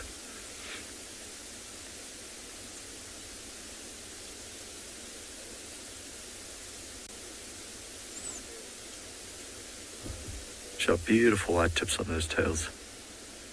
Quite nice. Every single dog here has a different pattern.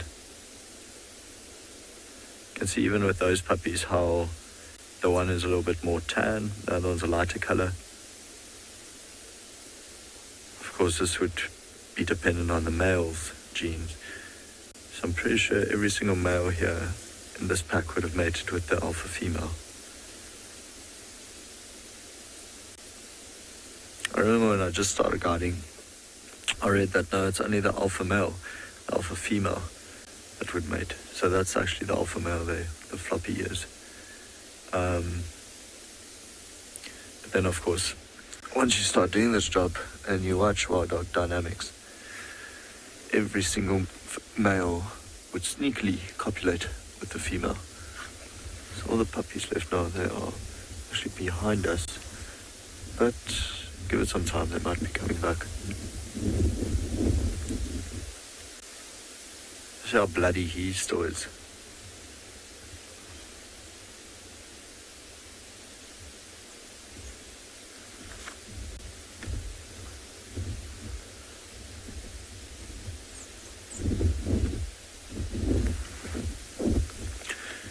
Just hear chirps and squeaks behind us when the puppies are chasing and playing with each other. But yeah, now I'm fairly certain they'll just come back to the termite mound in a little while.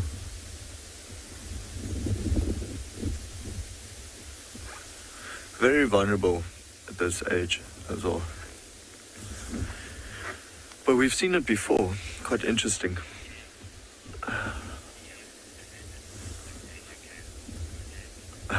I did, yeah, so I was just going to get into that. So no, they won't be able to defend themselves. I mean, a lion, a leopard would kill them outright.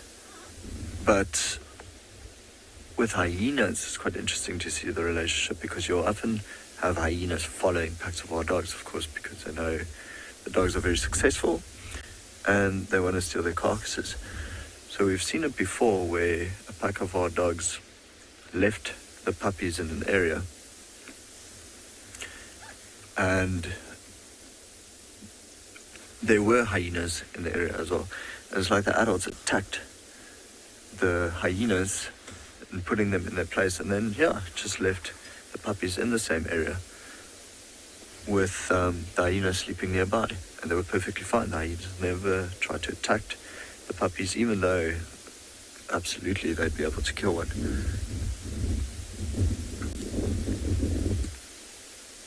Could hear a bit of a growl there.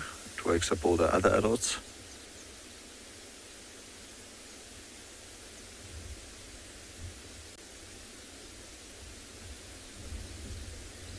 So if I had to bark, that would mean there's danger. And then either everyone would scatter or all the adults would go to the dog that's barking to go see what's wrong.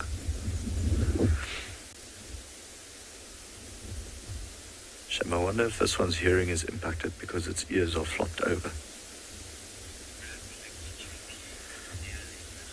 So I'm going to try to stick around here for still a little while, but there's another ranger coming in, so we'll see how long we can stay. But we'll send you over to JP, who's at a waterhole.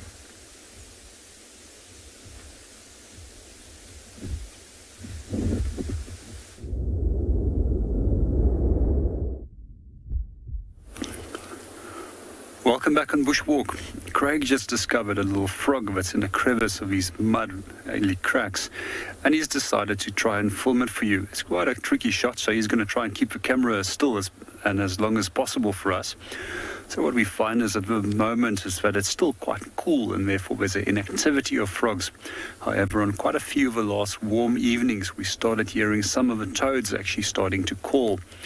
I'm sure as soon as we're going to receive our first rains, most of the frogs, as well as other toads, will start breeding, especially now that the temperatures are increasing. So one of my favorite things often to do on safari is to stop at water holes at night and switch off the engine and the lights and just listen to the different sounds which all these different amphibians are producing, as well as trying to identify the specific individual species which is calling. So some of these calls are sometimes produced with the purpose of attracting a mate. We also see that some types of calls are actually produced to actually create space, where it will tell the males of the same species that this individual is more dominant than what he is, and therefore they should best avoid the area. We also sometimes see that females will then come towards those males in terms of the advertisement, where some of the weaker individuals will actually sneak up and wait for those females to make their way to the stronger calling males, and then hijack them on their way in, mate with them, and the more dominant individual doesn't get the opportunity actually then to mate with them. So some of the interesting things is that we find with frogs is that they have got a very interesting life cycle, where it starts off obviously with the egg and then the tadpole. I like the tadpoles. I like to sit at pools quite often and just look at them. So some of the differences between the different eggs of toads and tadpole, as well as frogs that we get, which we often see at the waterholes, is that the eggs of the frogs start off in clumps, where those of toads are generally laid in strings, almost like a string of pearls. So once those are starting to develop, the tiny tadpole develops hind feet and eventually the front feet. And we then soon see that once they start looking like a tiny little frog, the tail is absorbed, and then they start appearing like a micro version of an adult. They'll eventually grow up from living on algae and all kinds of other things that they find in the water as a tadpole into an adult that will simply feed on anything what it can fit in its mouth. Some of the interesting frog species that we have in this area is known as a southern foam nest frog, and we often find them at the dams over here, where they'll produce this meringue-like structure in the tree. And one of the things that I find particularly interesting is that the eggs develop inside there, and is given the advantage that they can now develop, and then simply the tadpole will drop into the water, which lessens the risk of egg predation. Some of the other frogs which I like is the banded rubber frog, which is probably one of my favorite frogs. It's also a red and orange banded frog, which actually displays aposematic colors, which is warning colors. And those guys are toxic. They actually have a cardiotoxin, which can affect us as humans as well. And it's best to not handle them if you've got scars or sores on your hand, as that you can also ingest the toxin for your body. Another frog species, which I quite like in this area, is known as a bushveld rain frog, which is quite a little fat stubby frog, and it doesn't hop like typical frogs. It actually has to lift itself off the ground and almost like have a little walk, a strange walk that it displays. Back on our vervet monkey, also coming down to have a drink.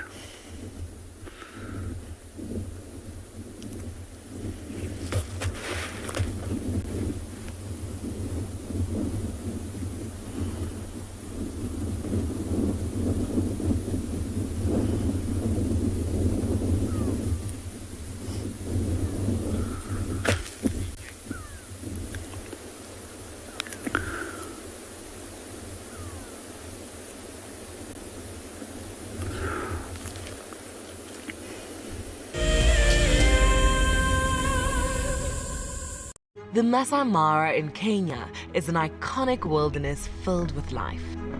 Its inspirational beauty has captivated our hearts on WildEarth for many years. While this season of the world's greatest migration has been missed, WildEarth is preparing a spectacular comeback in 2022. For the first time ever, WildEarth will be running expeditions to Kenya's Masai Mara throughout the 2022 migration season.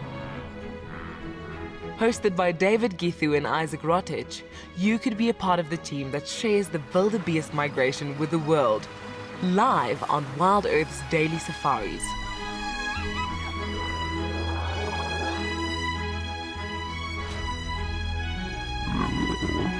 If you're interested, then head over to our website to find out more.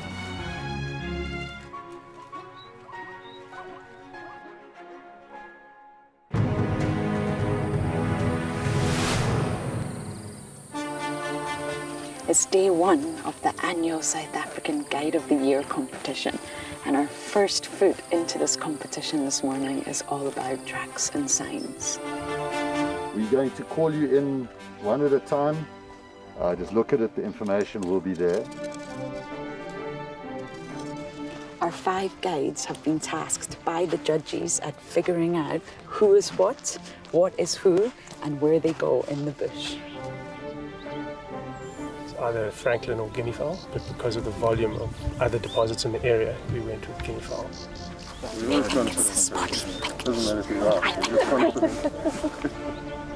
Detailing the surrounding that you need to look out for tracks. The details is very important.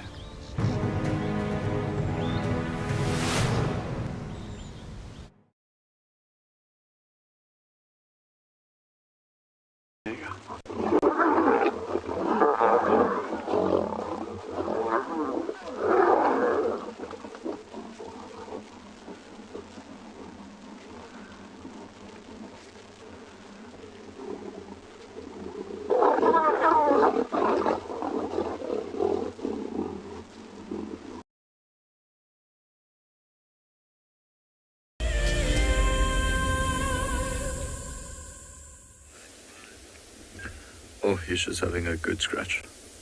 There he goes, done scratching. Killed the itch. One of the adults now chasing the pups still behind us. And here they all come.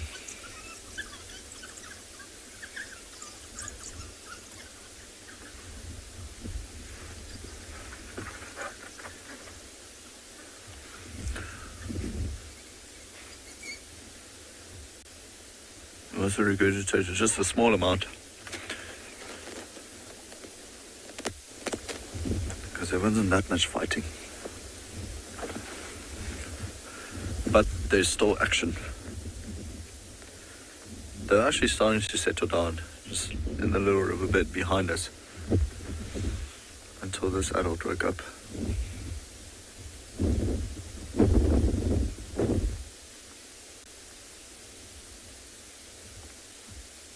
So, just looking for last scraps.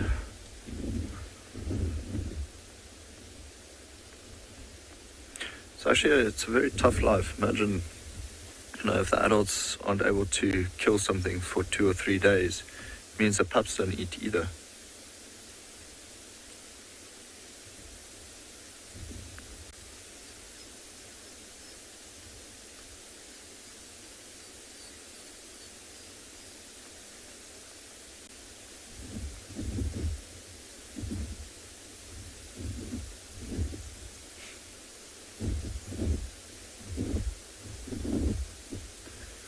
Like these puppies just will not run out of energy.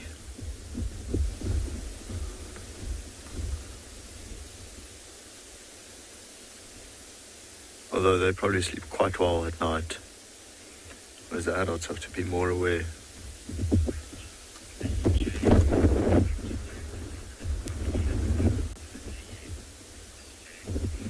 Miss J, I was basically trying to look for that earlier. I can't see a runt. Literally can't see a runt in this litter.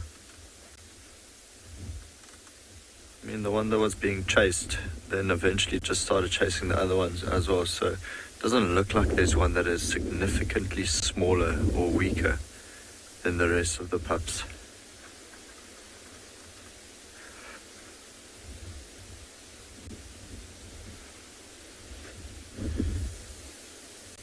But yeah, I was talking earlier about this pack or the previous alphas of this pack, and the female gave birth to 17 pups. That was quite rough. I mean, she was on Ngala for a long time, and we used to follow her, and her belly was just absolutely humongous. I mean, if she sneezed, one would have just popped out. And in that litter, there was definitely a runt. You know, with 17 pups, it's so hard to feed all of them equally. So the one was just a little bit less developed.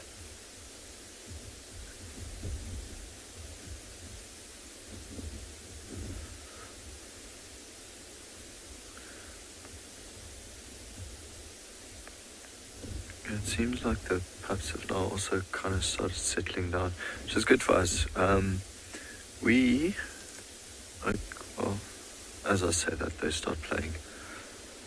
So they're just behind us. It's a little bit difficult for us to show them. But I think they might be coming back towards the termite mound soon. There's some there.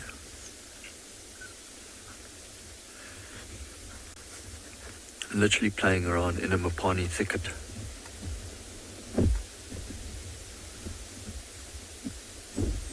And there's one approaching from the side.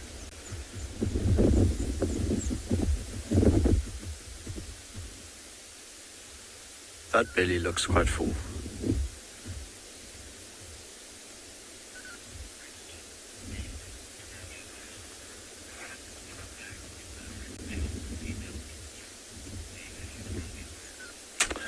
Nathan, very good question. So dependent on, of course, if the alpha female gets killed and the puppies are still in the den, then they can't drink milk, and so the puppies won't really survive. Once they are weaned and they're just living off of meat or regurgitated meat, then it's fine, they'll survive. The other adults will take care of them. And yeah, there's an alpha male and a beta male, alpha female and beta male. So if one of the alphas die, the beta will take over temporarily until they can choose a new alpha again. So usually with wild dogs what happens is, especially in this pack, you know, now it's going to be 18 dogs. So most likely next year they're going to split up.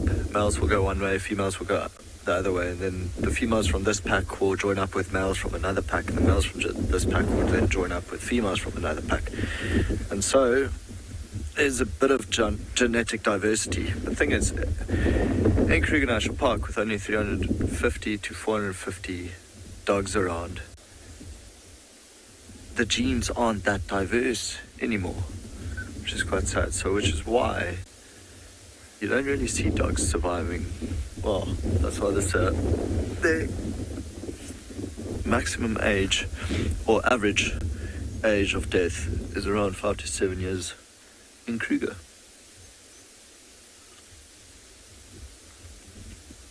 It's like my brain hiccuped there. I just couldn't think of the word. Oh.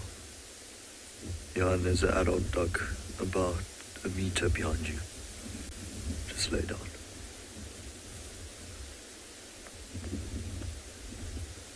So they are around the vehicle, we just can't show them. But we're going to leave them here now and make some space for another ranger to come in. It's a very, very, very special sight to see.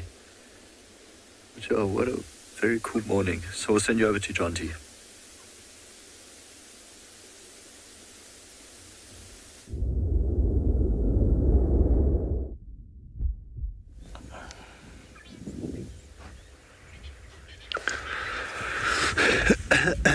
We are with Scene. Darren was even struggling to get him to show up in the light, but a beautiful male giraffe.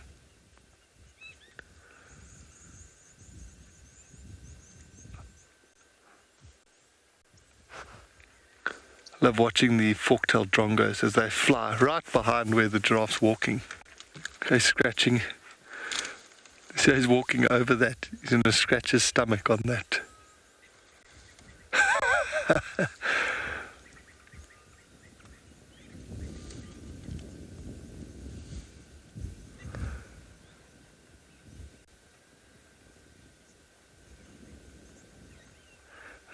woodpecker on his rump.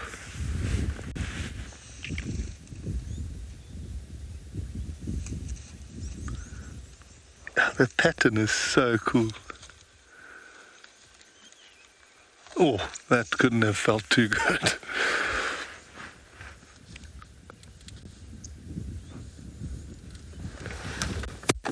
But it is really interesting. Lots of articles and different research papers on the darkness of the giraffe. You know, some saying the more dominant they are, the darker they are. Some say they get darker with age. Some say that it's, you know, like being blonde and brunette, some are darker than others. But whichever one you've read, this guy is flippin' dark.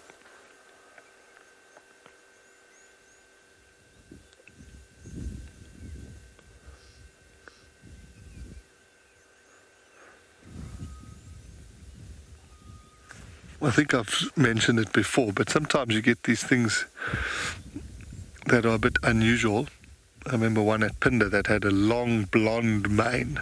You can see this giraffe, his hair looks quite light on his mane, but this one at Phinda, the hair was like 30 centimeters long. So he literally looked like a mane of hair going down his neck, and you could see him from miles away.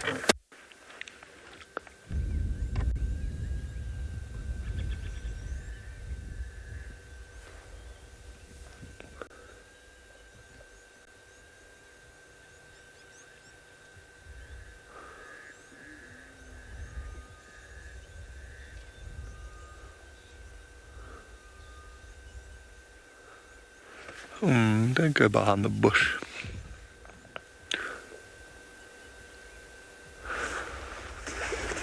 I'm just going to reposition the car quickly so we can still see him.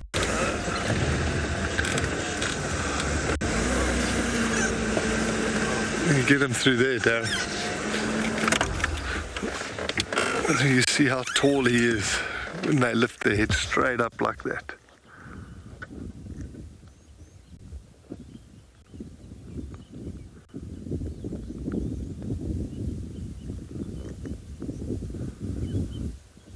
Just stripping some of those beautiful new green shoots off there.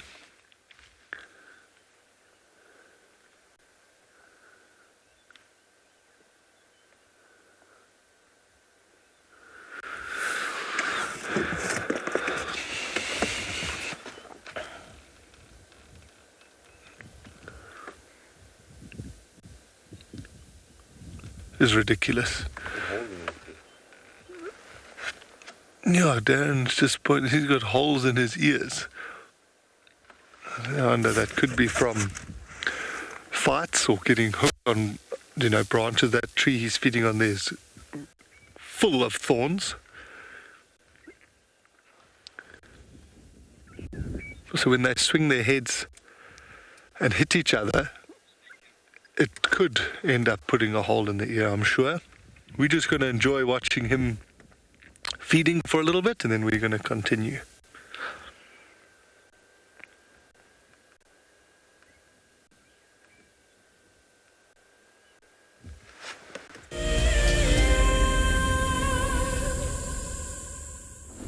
Welcome back to Bushwalk. So far it's been quite a cool, cold and very windy morning, and we decided to come to one of the dams where we're less exposed to the wind and the hope to see a few animals maybe coming in to have a drink. One of the things that we did is we sneaked up to the edge of the water. We're standing up here on a very muddy little area where we just concerned we might sink in, so we're just going to stay at a distance. And we've seen some disturbances over here. Firstly, there's a number of tracks of buffalo that's actually come in, and then we also see that this little warthog that came in here. Most likely with the incredible heat of yesterday, this buffalo has decided to come and have a little bit of a wallow. So did the warthog, so that they can cool themselves down. Today, obviously, they won't be needing that problem. They're going to more likely focus on staying warm. And quite a few of the animals that we have seen this morning, such as impala as well as the vervet monkeys, they actually all have their fur puffed up so that they can trap air inside there and that it can stay warm. We also see that most of the animals have also gone to shelter on the downwind side of trees, as well as embankments, as well as termite mounds, where they can reduce the risk of wind chill factor. We're going to hang around the dam a little bit longer and just see what else we can find.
Oh, we just seem to have caught a visual of what looks to be a gymno. Oh no, come back.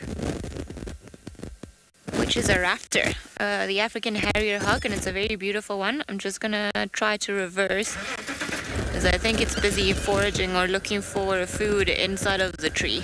I think there we go.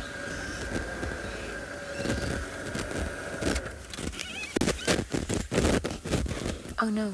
It's just gone behind, so I suspect it's looking for food in between the crevices or the broken parts of the bark. Gymnogenes are often also seen hanging upside down from trees just looking for food. Oh, there we go.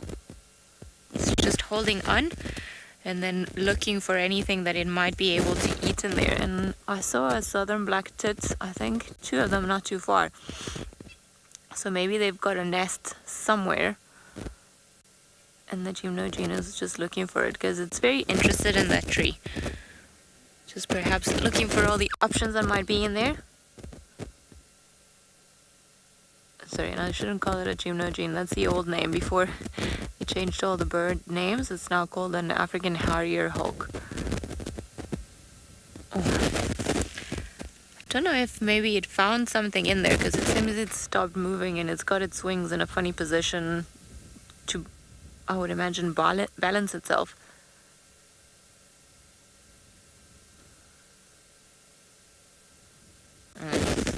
I don't think going forward is going to help because unfortunately we've got a bunch of trees in our way. So let's just give it a second and see what happens or where it goes, or if we can see if it's actually getting to something. I suspect it is because earlier when we were looking at it, it was jumping from branch to branch looking for stuff, and then it's decided to stick around here for a while longer.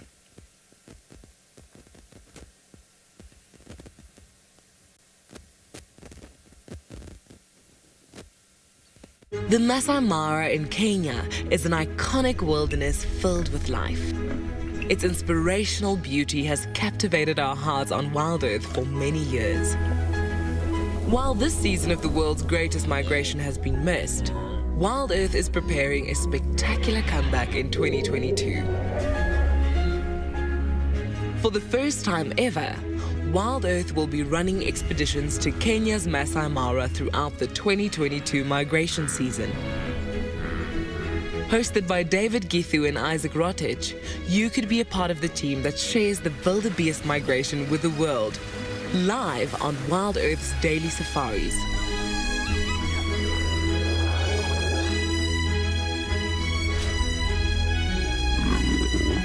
If you're interested, then head over to our website to find out more.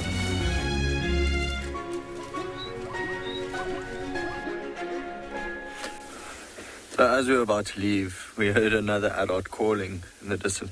Got a ghostly sound, like, hoo, hoo, hoo. And then all the dogs came and joined. And so here we are on the boundary road, taking our last minute to watch the dogs. How's that for marketing? Hey, beautiful andBeyond Battalier in the back, 2 wild dogs in the foreground while we... two of the adults now playing around.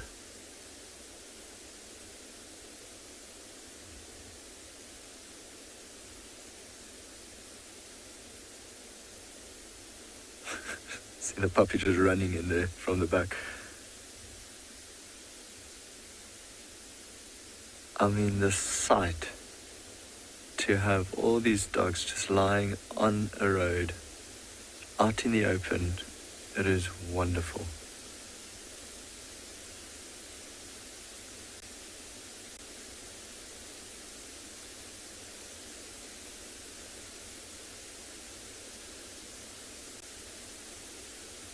You'll see it now as Johan zooms out, goes a little bit to the left. It's just dogs and dogs and dogs everywhere.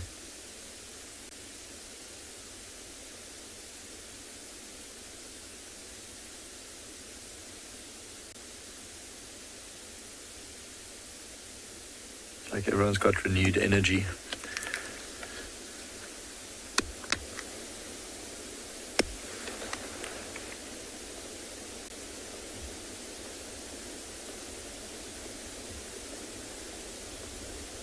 I've counted 8 adults here and 11 pups.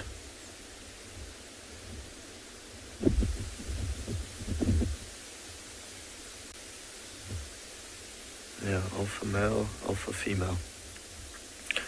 So from just watching it, it does look like the one with the floppy ears would be the alpha male.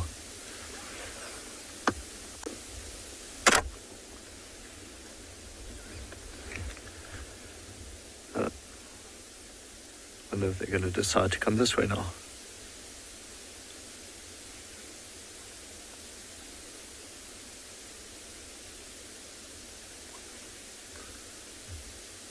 Someone having a good scratch on the right. All done.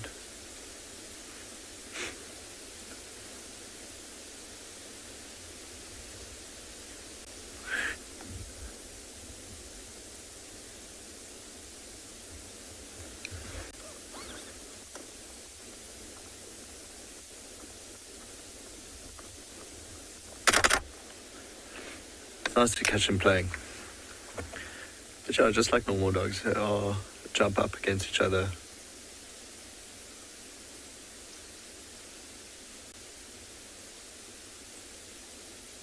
These are some of the younger ones. You can see the alpha pairs are a lot older than they are.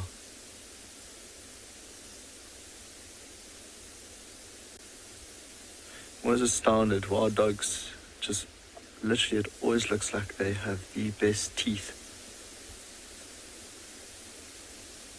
Pearly, pearly, pearly whites.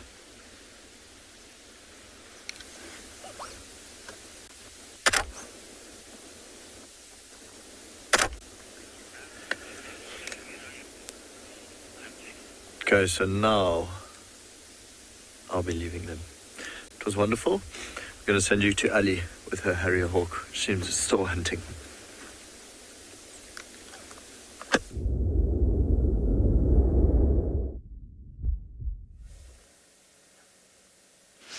Seems like our Harrier hog was busy eating and still foraging in there. It's in Nalia Junction, but we are in the walking into this drainage line. So video is not great yet, but I think once it's settled, maybe. Sorry, I just want to listen to this.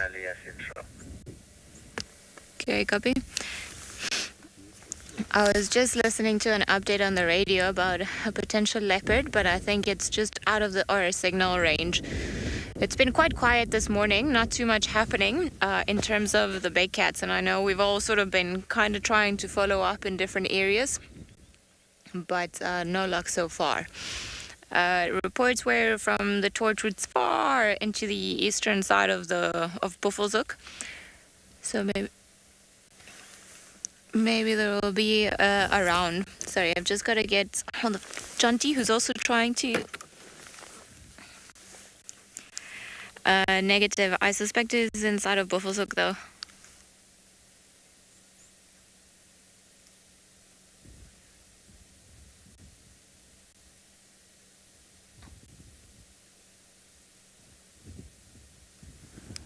Okay, copy. Seems like it all starts happening roughly at the same time, doesn't it? I'm not too sure. We're gonna hang around this area just so that we can be close to whatever is happening. Hopefully some of the creatures will relax a little bit, because everything that's been found this morning has been been moving and skittish and going into drainage lines. So I think there's only been brief visuals of individuals, I suspect, missioning and going places or having things to do. And as I was saying earlier, there were reports for the Torchwood Pride, but unfortunately in an area that's a little bit too far. And I'm pretty sure we wouldn't be able to have signal where they are, but good to know they're around. I suspect that the tracks that we had yesterday on Chitwa Dam and the ones that John T had in the morning perhaps belong to the Torchwoods.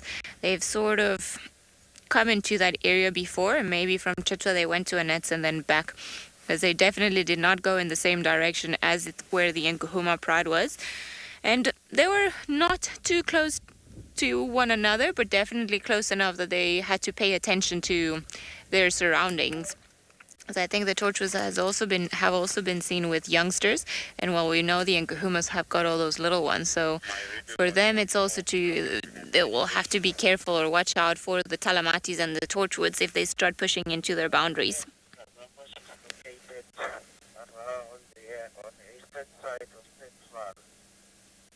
She's slowly going straight to the south, but at the moment we lost the visual. We try to check around Central. to find her again. Around the eastern side of Central. Okay. I feel like that's potentially... So I'm going to leave this area. I got here again. Yes, just like a punch. I'm going to try to figure out what's going on the radio, but we'll send you guys across to JP for an update.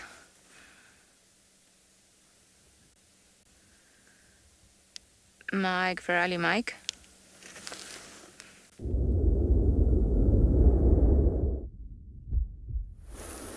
Welcome back on Bushwalk. At the moment we are looking at one of the plant species which has quite a wide range of different cultural, medicinal, as well as practical applications. And this tree is known as a buffalo thorn. It's actually fairly easy to identify, as it's got a simple leaf, and then it's got these thorns where one thorn is pointing upward and the other thorn is pointing downward. Only other tree that I know with a configuration similar to this is that of the umbrella thorn. So some of the interesting things that I found about this tree is, firstly, is how the name came to be as a buffalo thorn, as it's believed that buffalo will often rear their backsides into these trees if they're approached by lions, and then put the horns onto the outside. In Afrikaans language, I like the Afrikaans name just as much, as it's known as a waggebikkie, and that translates into wait a little bit. If you do get stuck into this tree, you're definitely going to wait a little bit. I've been stuck in it before, not fun. I was actually sitting in the tracker seat and I was driven into the tree by a young apprentice guide who had made a little bit of an error, and it was quite a painful experience getting out there. So some of the practical applications for this is that you can use a fruit, you can actually roast it, and you can also use it as a substitute for coffee. Also, when you have a sore throat, you can actually chew the leaves and you can swallow that juice. The leaves also is quite often used by ladies in the Zulu culture, as it's believed to have certain aphrodisiac qualities. It's also even been used as an alternative to salads in the past. I just love chewing on them. Then some of the other interesting things I also find about this tree is the cultural associations or beliefs with this.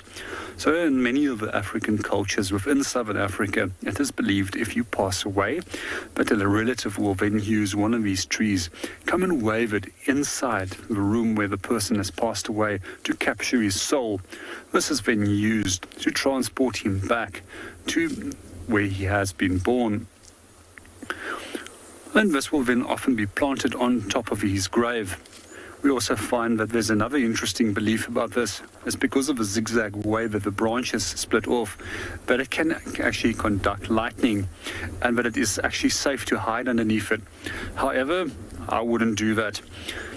One of the interesting beliefs with regards to lightning in Africa is also that if you have a homestead or a building that has been struck by lightning, that you'll never ever rebuild on that specific property, as I believe that lightning will come and lay an egg underneath the ground there, and at some stage it will come back and strike there again to come and fetch its young.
I think sometimes you need just to listen. So it's a kind of taking out all that other spirit and bring back wilderness and healthy. Bushwalk and trek and sign.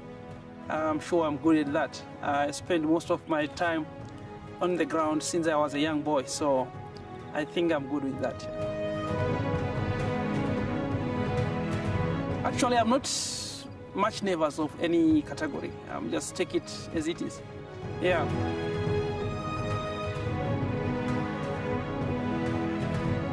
I'm not 100% sure on what the judges are looking at. So chances are 50-50 on my side. I'm not... Obviously, when you go for a competition, you say you win.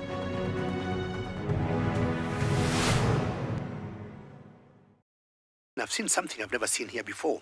Look at these cubs. One is crossing the river. It's being washed away, unfortunately, but I'm sure the mother is going to save her. Look at that.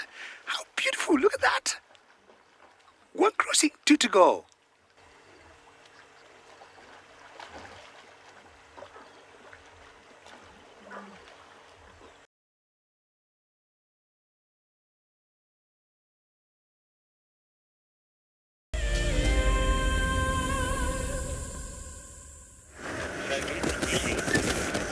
Let me show you guys the map, as I was listening to too many radio conversations earlier about who's out and who's about, just to give you guys an update on some of our beloved cats. Map, hold yourself. So we are currently, if I can find a road, we are on this link road here, and we're just heading towards the southern boundary of Djuma. Now, it seems like Tlalamba was found somewhere around this area over here, so quite far from the Torchwood camp on Central Road East. And this road will eventually lead all the way back to Djuma, but it's quite far from where we last saw her. So apparently she is over here, and then the last time we saw her was, and I'm gonna trace it all the way, over here somewhere. This is where we had her with Cedric, so towards the northern, well, yeah, central part of Djuma. So she's walked quite a distance, and I think the last time I saw her around Second Rock area was perhaps on a safari we did in May, and she was around here. So perhaps she's coming out of the areas where she's been hanging out in. Maybe she's got undisclosed reasons as why she's heading into this place, but there are lots of very nice rocky outcrops around here. There's a drainage line, so lots of hideouts. Perhaps she has got something she wants to hide in there, which would be very nice for all of us. But unfortunately, around this area over here, I don't think we would get any signal whatsoever. But I'm sure we'll get a report a little bit later as to what she was doing and how she was behaving, so that would be quite nice. And then just for the ones that we are more interested in, the lions, then we've got the Torchwood Pride that apparently have been found up in this corner over here. So very close to the Kruger National Park. we've had a lot of herds of buffalo that have been coming in and out, and it seems like they've been around there. Seems like there's no visual at the moment, but everyone's kind of on this area, so hopefully we'll be able to find some more things towards the western central part. Alrighty, I think that is the wildlife update for the morning as to what's been found and where. But seems like JP has had a little bit more luck than us with some living creatures, so let's over to him and see what he's got.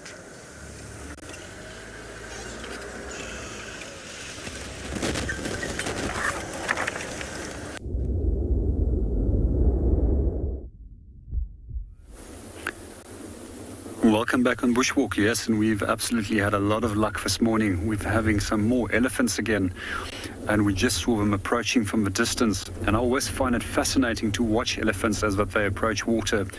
As they're so excited, they become faster and faster that they will run towards water, especially with the breeding herds, although these bulls still displaying precisely the same behavior. It is the same group of individuals that we saw from this morning, or part of a group, and some of the reasons why I know that is because of certain types of patterns that they have in the ears, as well as the tusk configuration in terms of size, as well as other characteristics which I sometimes look at. I hope that the rest of the group that was with them this morning is also going to make their way over here. I'm also actually quite surprised because it's probably 3 or 4 kilometers from where we left them earlier on this morning, from here to the waterhole. What's also much equally surprising is that they're actually here so early in the morning already on such a cool day. Generally on very warm days they start coming to drink earlier, and I've noticed generally that they will come only later in the day if it's really cool. We're discussing water dependency a little bit earlier about elephants, and we find that they have to drink daily. However, some elephants will come even twice a day to come and drink. They generally can drink up to 120 liters of water, depending on their size. We also find that in certain arid environments where we get desert elephant, that they can go for 4 or 5 days without water, which is pretty surprising for such a large animal in terms of the water requirements that it needs. And some of those elephants in the desert environments will walk up to over 80 kilometers to and from the different water holes. Let's sit and watch them and see what they get up to.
Well, we're going to hang around here a little bit longer and see what our elephants get up to.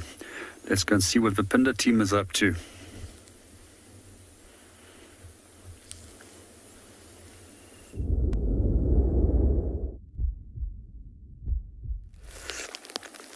Welcome back, everyone, to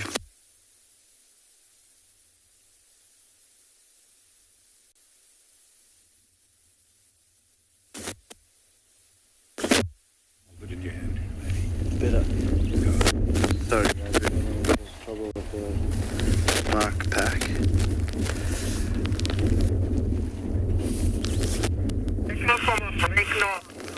So we were sent home because it started to come down hard. It's kind of picking up again, but we were here earlier this morning and this lion wasn't here. So I'm sure he was still nearby.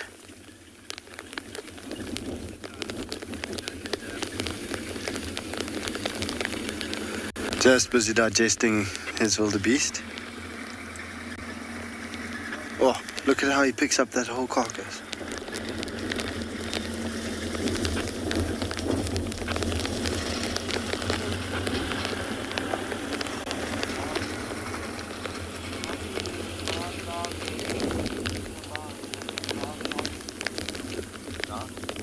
Look at that exposed rib cage, and you can see if you look at the edges. Oh, look at that belly.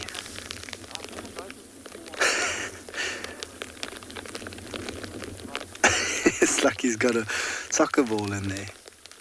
Whoa, he's moving the whole thing. Oh my word.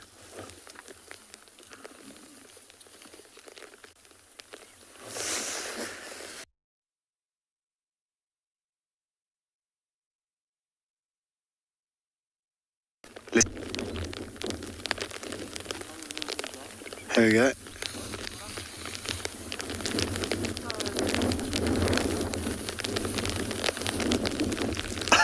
Oh my word. That's okay, that's okay, that's okay. We're not moving at all. So because he was disturbed here yesterday by all the traffic and everything coming past on the main road, I think what he's wanting to do is to move this wildebeest kill. Oh, look at that power. That is amazing.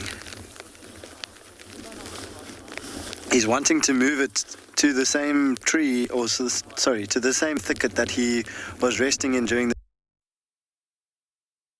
the day thicket.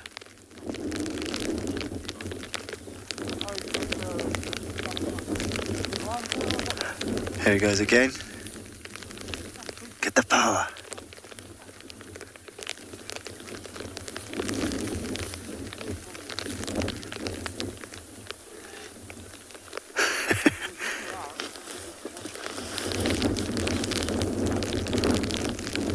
I don't know if anyone remembers, but like about 2 weeks back,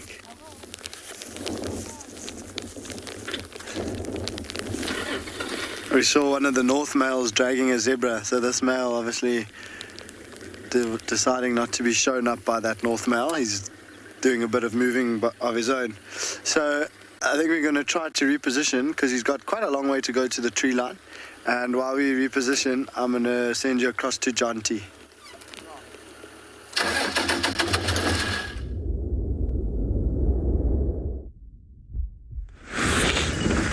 Wow, that sounds epic.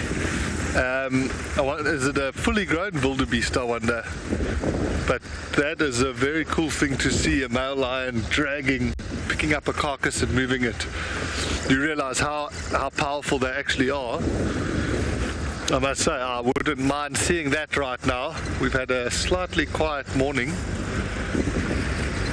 but I'm glad Grant has managed to see that, because that is radical. Hopefully once he repositions you'll be able to get another look. We are just checking a different area that we haven't driven, that I haven't driven yesterday, and then this morning this area hasn't been checked. So we're just checking if there's any sign of tracks. This is the area where Ali and Darren saw the male leopard late last night, or late yesterday afternoon. So we'd love to try and find some tracks, see if we can find him. So we're going to do a loop back around. Actually, the direction he was heading sounds like he was going towards quarantine area. So maybe we'll get lucky.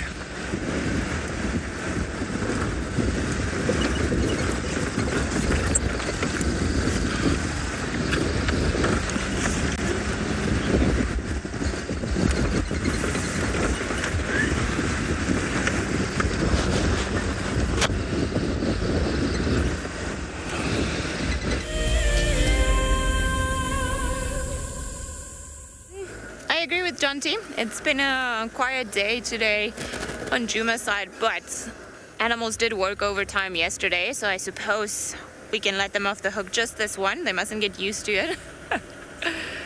And we'll We're heading towards Treehouse Dam now to see if there was anything around there. Still puzzled by the reports or the calls that Tristan said he had yesterday. He said that, so when we found that male, he was not too far from the hyena den road that comes from Treehouse Dam, but he said the sowing he heard wasn't really like a sowing for a male. So he was wondering if perhaps there wasn't another cat in there, or perhaps two leopards mating. We don't really know what's happened because we only had a brief visual of the male. But let's go scratch around there for the last bit of drive, see if maybe we can find any signs as to what actually happened. And who knows, maybe we'll find a living creature in there. But I think for now we're gonna check the dam first, see if there's anyone in there. I'm pretty sure poor Scuba Steve was not too excited to have a pride of lions lying down and drinking by the dam where he has been spending his time. So we'll actually go around and check if he's still here. We saw him yesterday and he was doing all sorts of displays, but in the middle of the dam. So lions can hunt hippos. It's not the common thing. It happens on sort of more like a rare occasion. But as long as he stayed put in the middle of the water and waited for the lions to move off, then I don't think it would have been too much to worry about. Lions are not really going to try their luck with a hippo in the water. They don't love the water. They're very much cats in that way. Although if they have to, they'll swim and they'll cross rivers. You see it often in areas like the Okavango Delta in Botswana, but it's not their favorite activity. Alright, not too far from Treehouse Dam. I think we'll do that. We'll check if the hippo is still there, and if not, then we'll go past the old hyena dens and then just check around there. See what's happening and who's been hanging around here.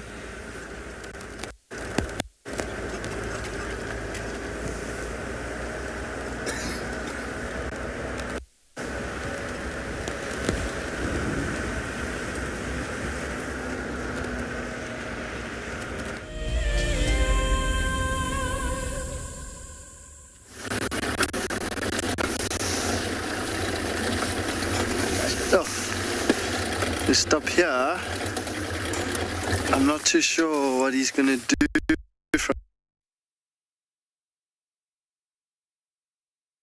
from here to cover. And he stopped in this thicket, but I suspect he might keep going. I don't know if he's going to be able to get through there.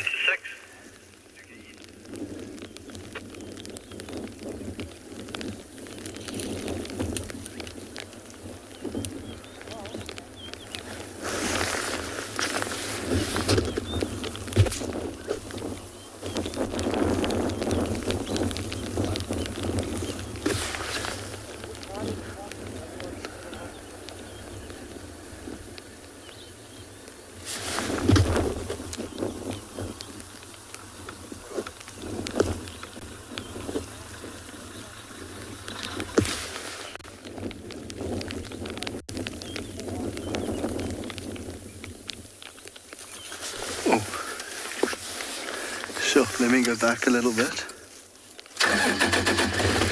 He's busy sharpening his claws on a tree.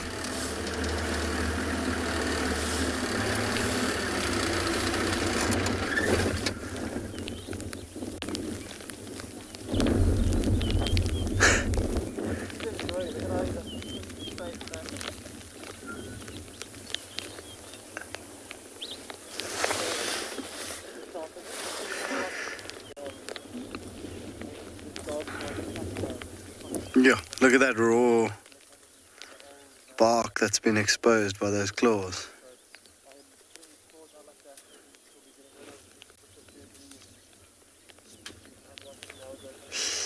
Can you see that abscess that we were talking about yesterday on his backside?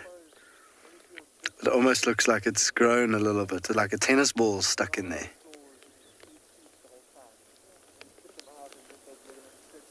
Yeah, he's not too... I don't think that's affecting him at all. It hasn't affected his movement.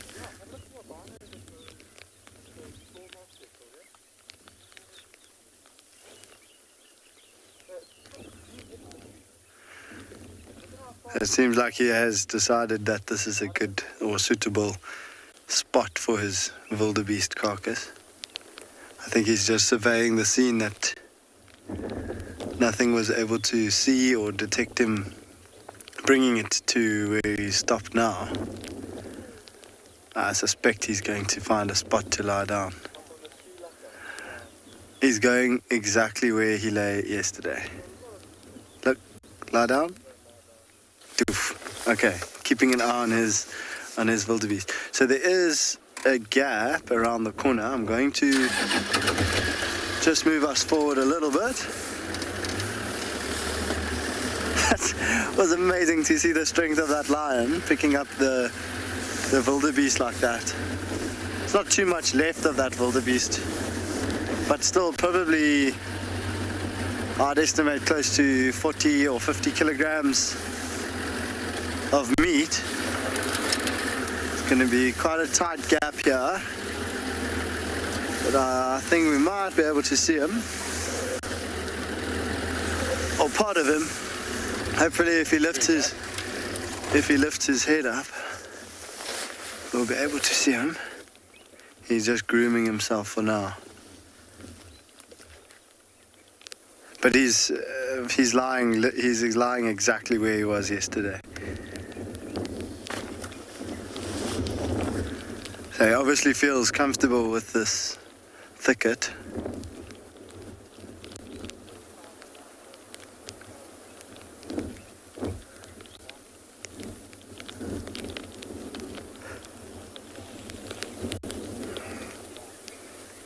And now just grooming himself. You see his head's moving.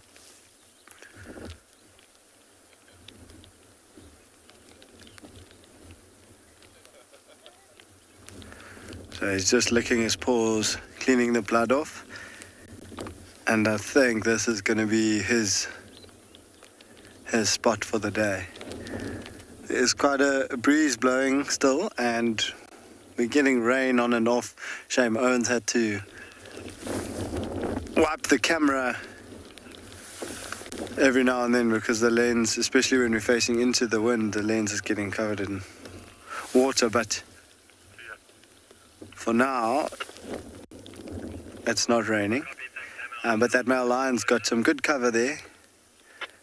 If it keeps drizzling the way that it is, which is very, very light, he'll be able to stay quite dry in there.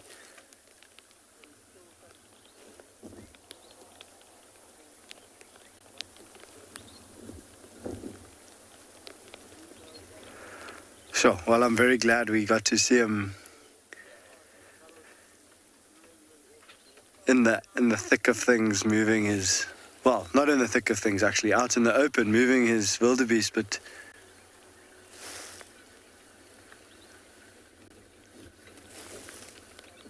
now he's found his thick spot.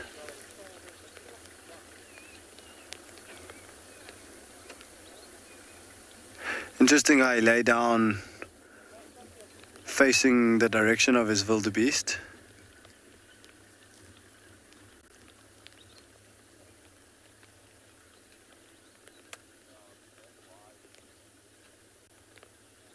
But also with his back facing into the wind.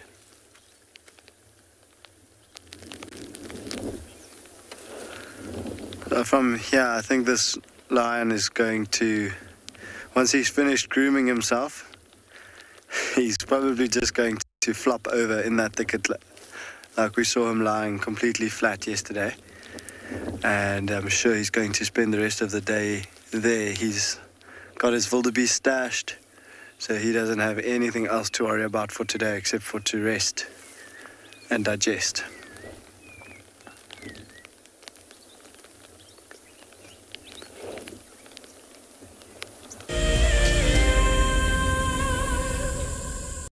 RSA has a long history, over 90 years, of being involved and even pioneering aspects of the conservation sector in South Africa. Over that long history, we have realized that all of the issues that we are facing both locally and globally are due to human impact. Therefore, we need to concentrate on working with people, and that is what WESA does. What makes me passionate about the work that we do at WESA, and in particular the work that I engage in, is actually connecting with people. Currently the work that I'm working on is working with youth in a skills development program, and just to meet the youth and to hear their stories and to bring them opportunities that we hope will have some impact on their lives really, really fuels me to get up every morning.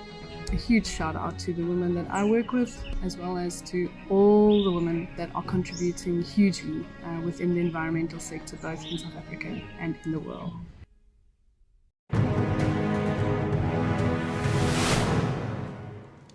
And I turned to Shaun and I saw that she had this panicked look on her face.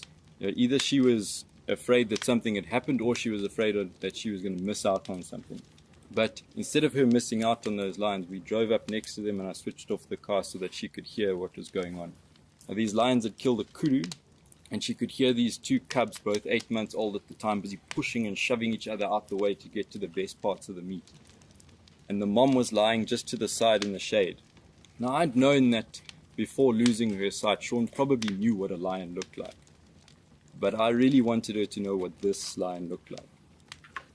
So for the first time in my guiding career, I started to describe to someone what a lion looked like.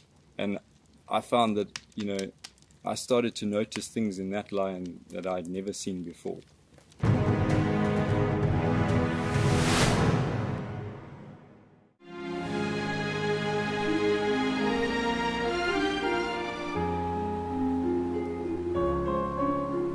You are cheeky. That was a brave decision. Amber Eyes is... Oh. That is so magic. That was absolutely wonderful. Amber Eyes just gave that cub an enormous hug. Expect the unexpected here on WildEarth.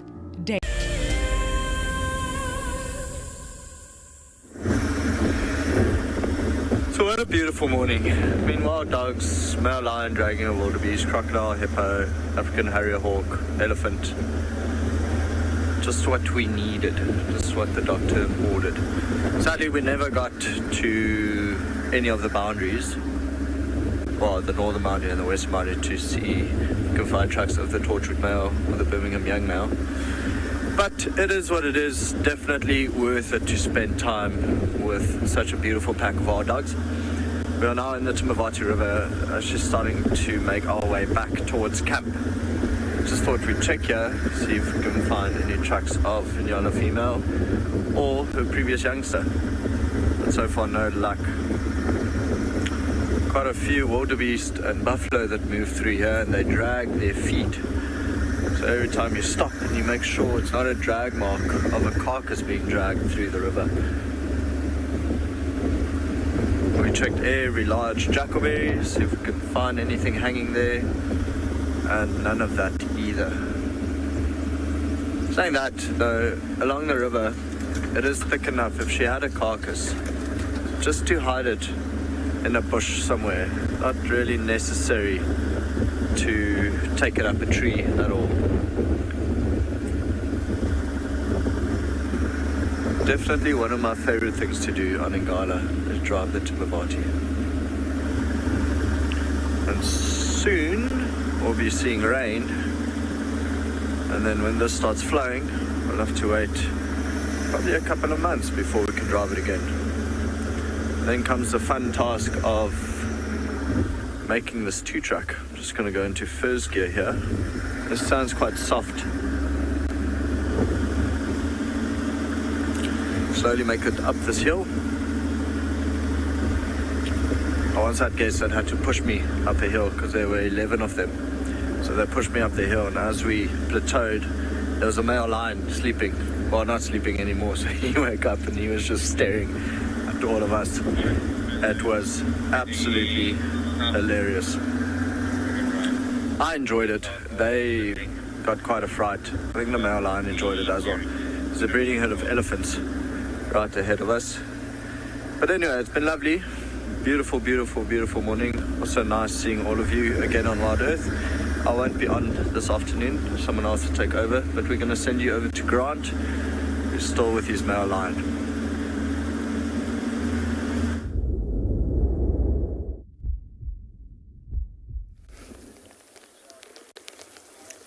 Well, there definitely is something very, very special about driving in a dry riverbed. It just feels like you could see anything at any time, and it's excellent for birding. And you just imagine how many different animals have walked that same riverbed that you're busy driving in. So it's definitely, I can echo Rowan's sentiments there. Driving in a riverbed is one of the best things about being out in the bush. But as predicted, this male lion has just completed his day of work, and he's now completely flat. Look at his breathing is nice and slow. He's completely relaxed. Look how thick that fur is around his neck, and even a black tuft on his elbow.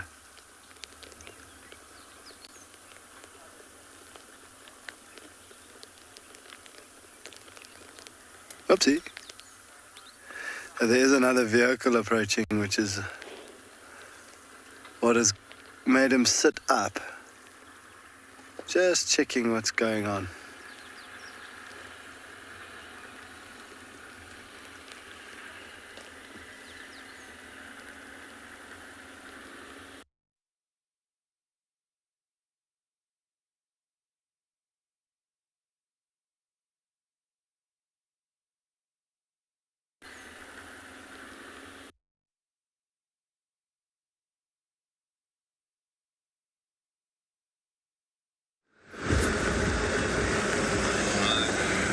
Sorry about that technical delay or the problems there at Phinda, but it sounds like that lion is enjoying it. And I were just talking about the lion sighting that they had yesterday and how intense it can be at those feeding situations, especially when there's cubs involved and a lot of aggression between each other. It's pretty horrendous. We're very close now, back to quarantine. We've been doing some birding with Darren, trying to get his list up to 100. And we just, with those two now, like 101, 102. Yeah. So we got 102. Wow, I added like 4. I didn't get all 100. But it's quite a great thing to add to the drive, is to try to tick off some birds.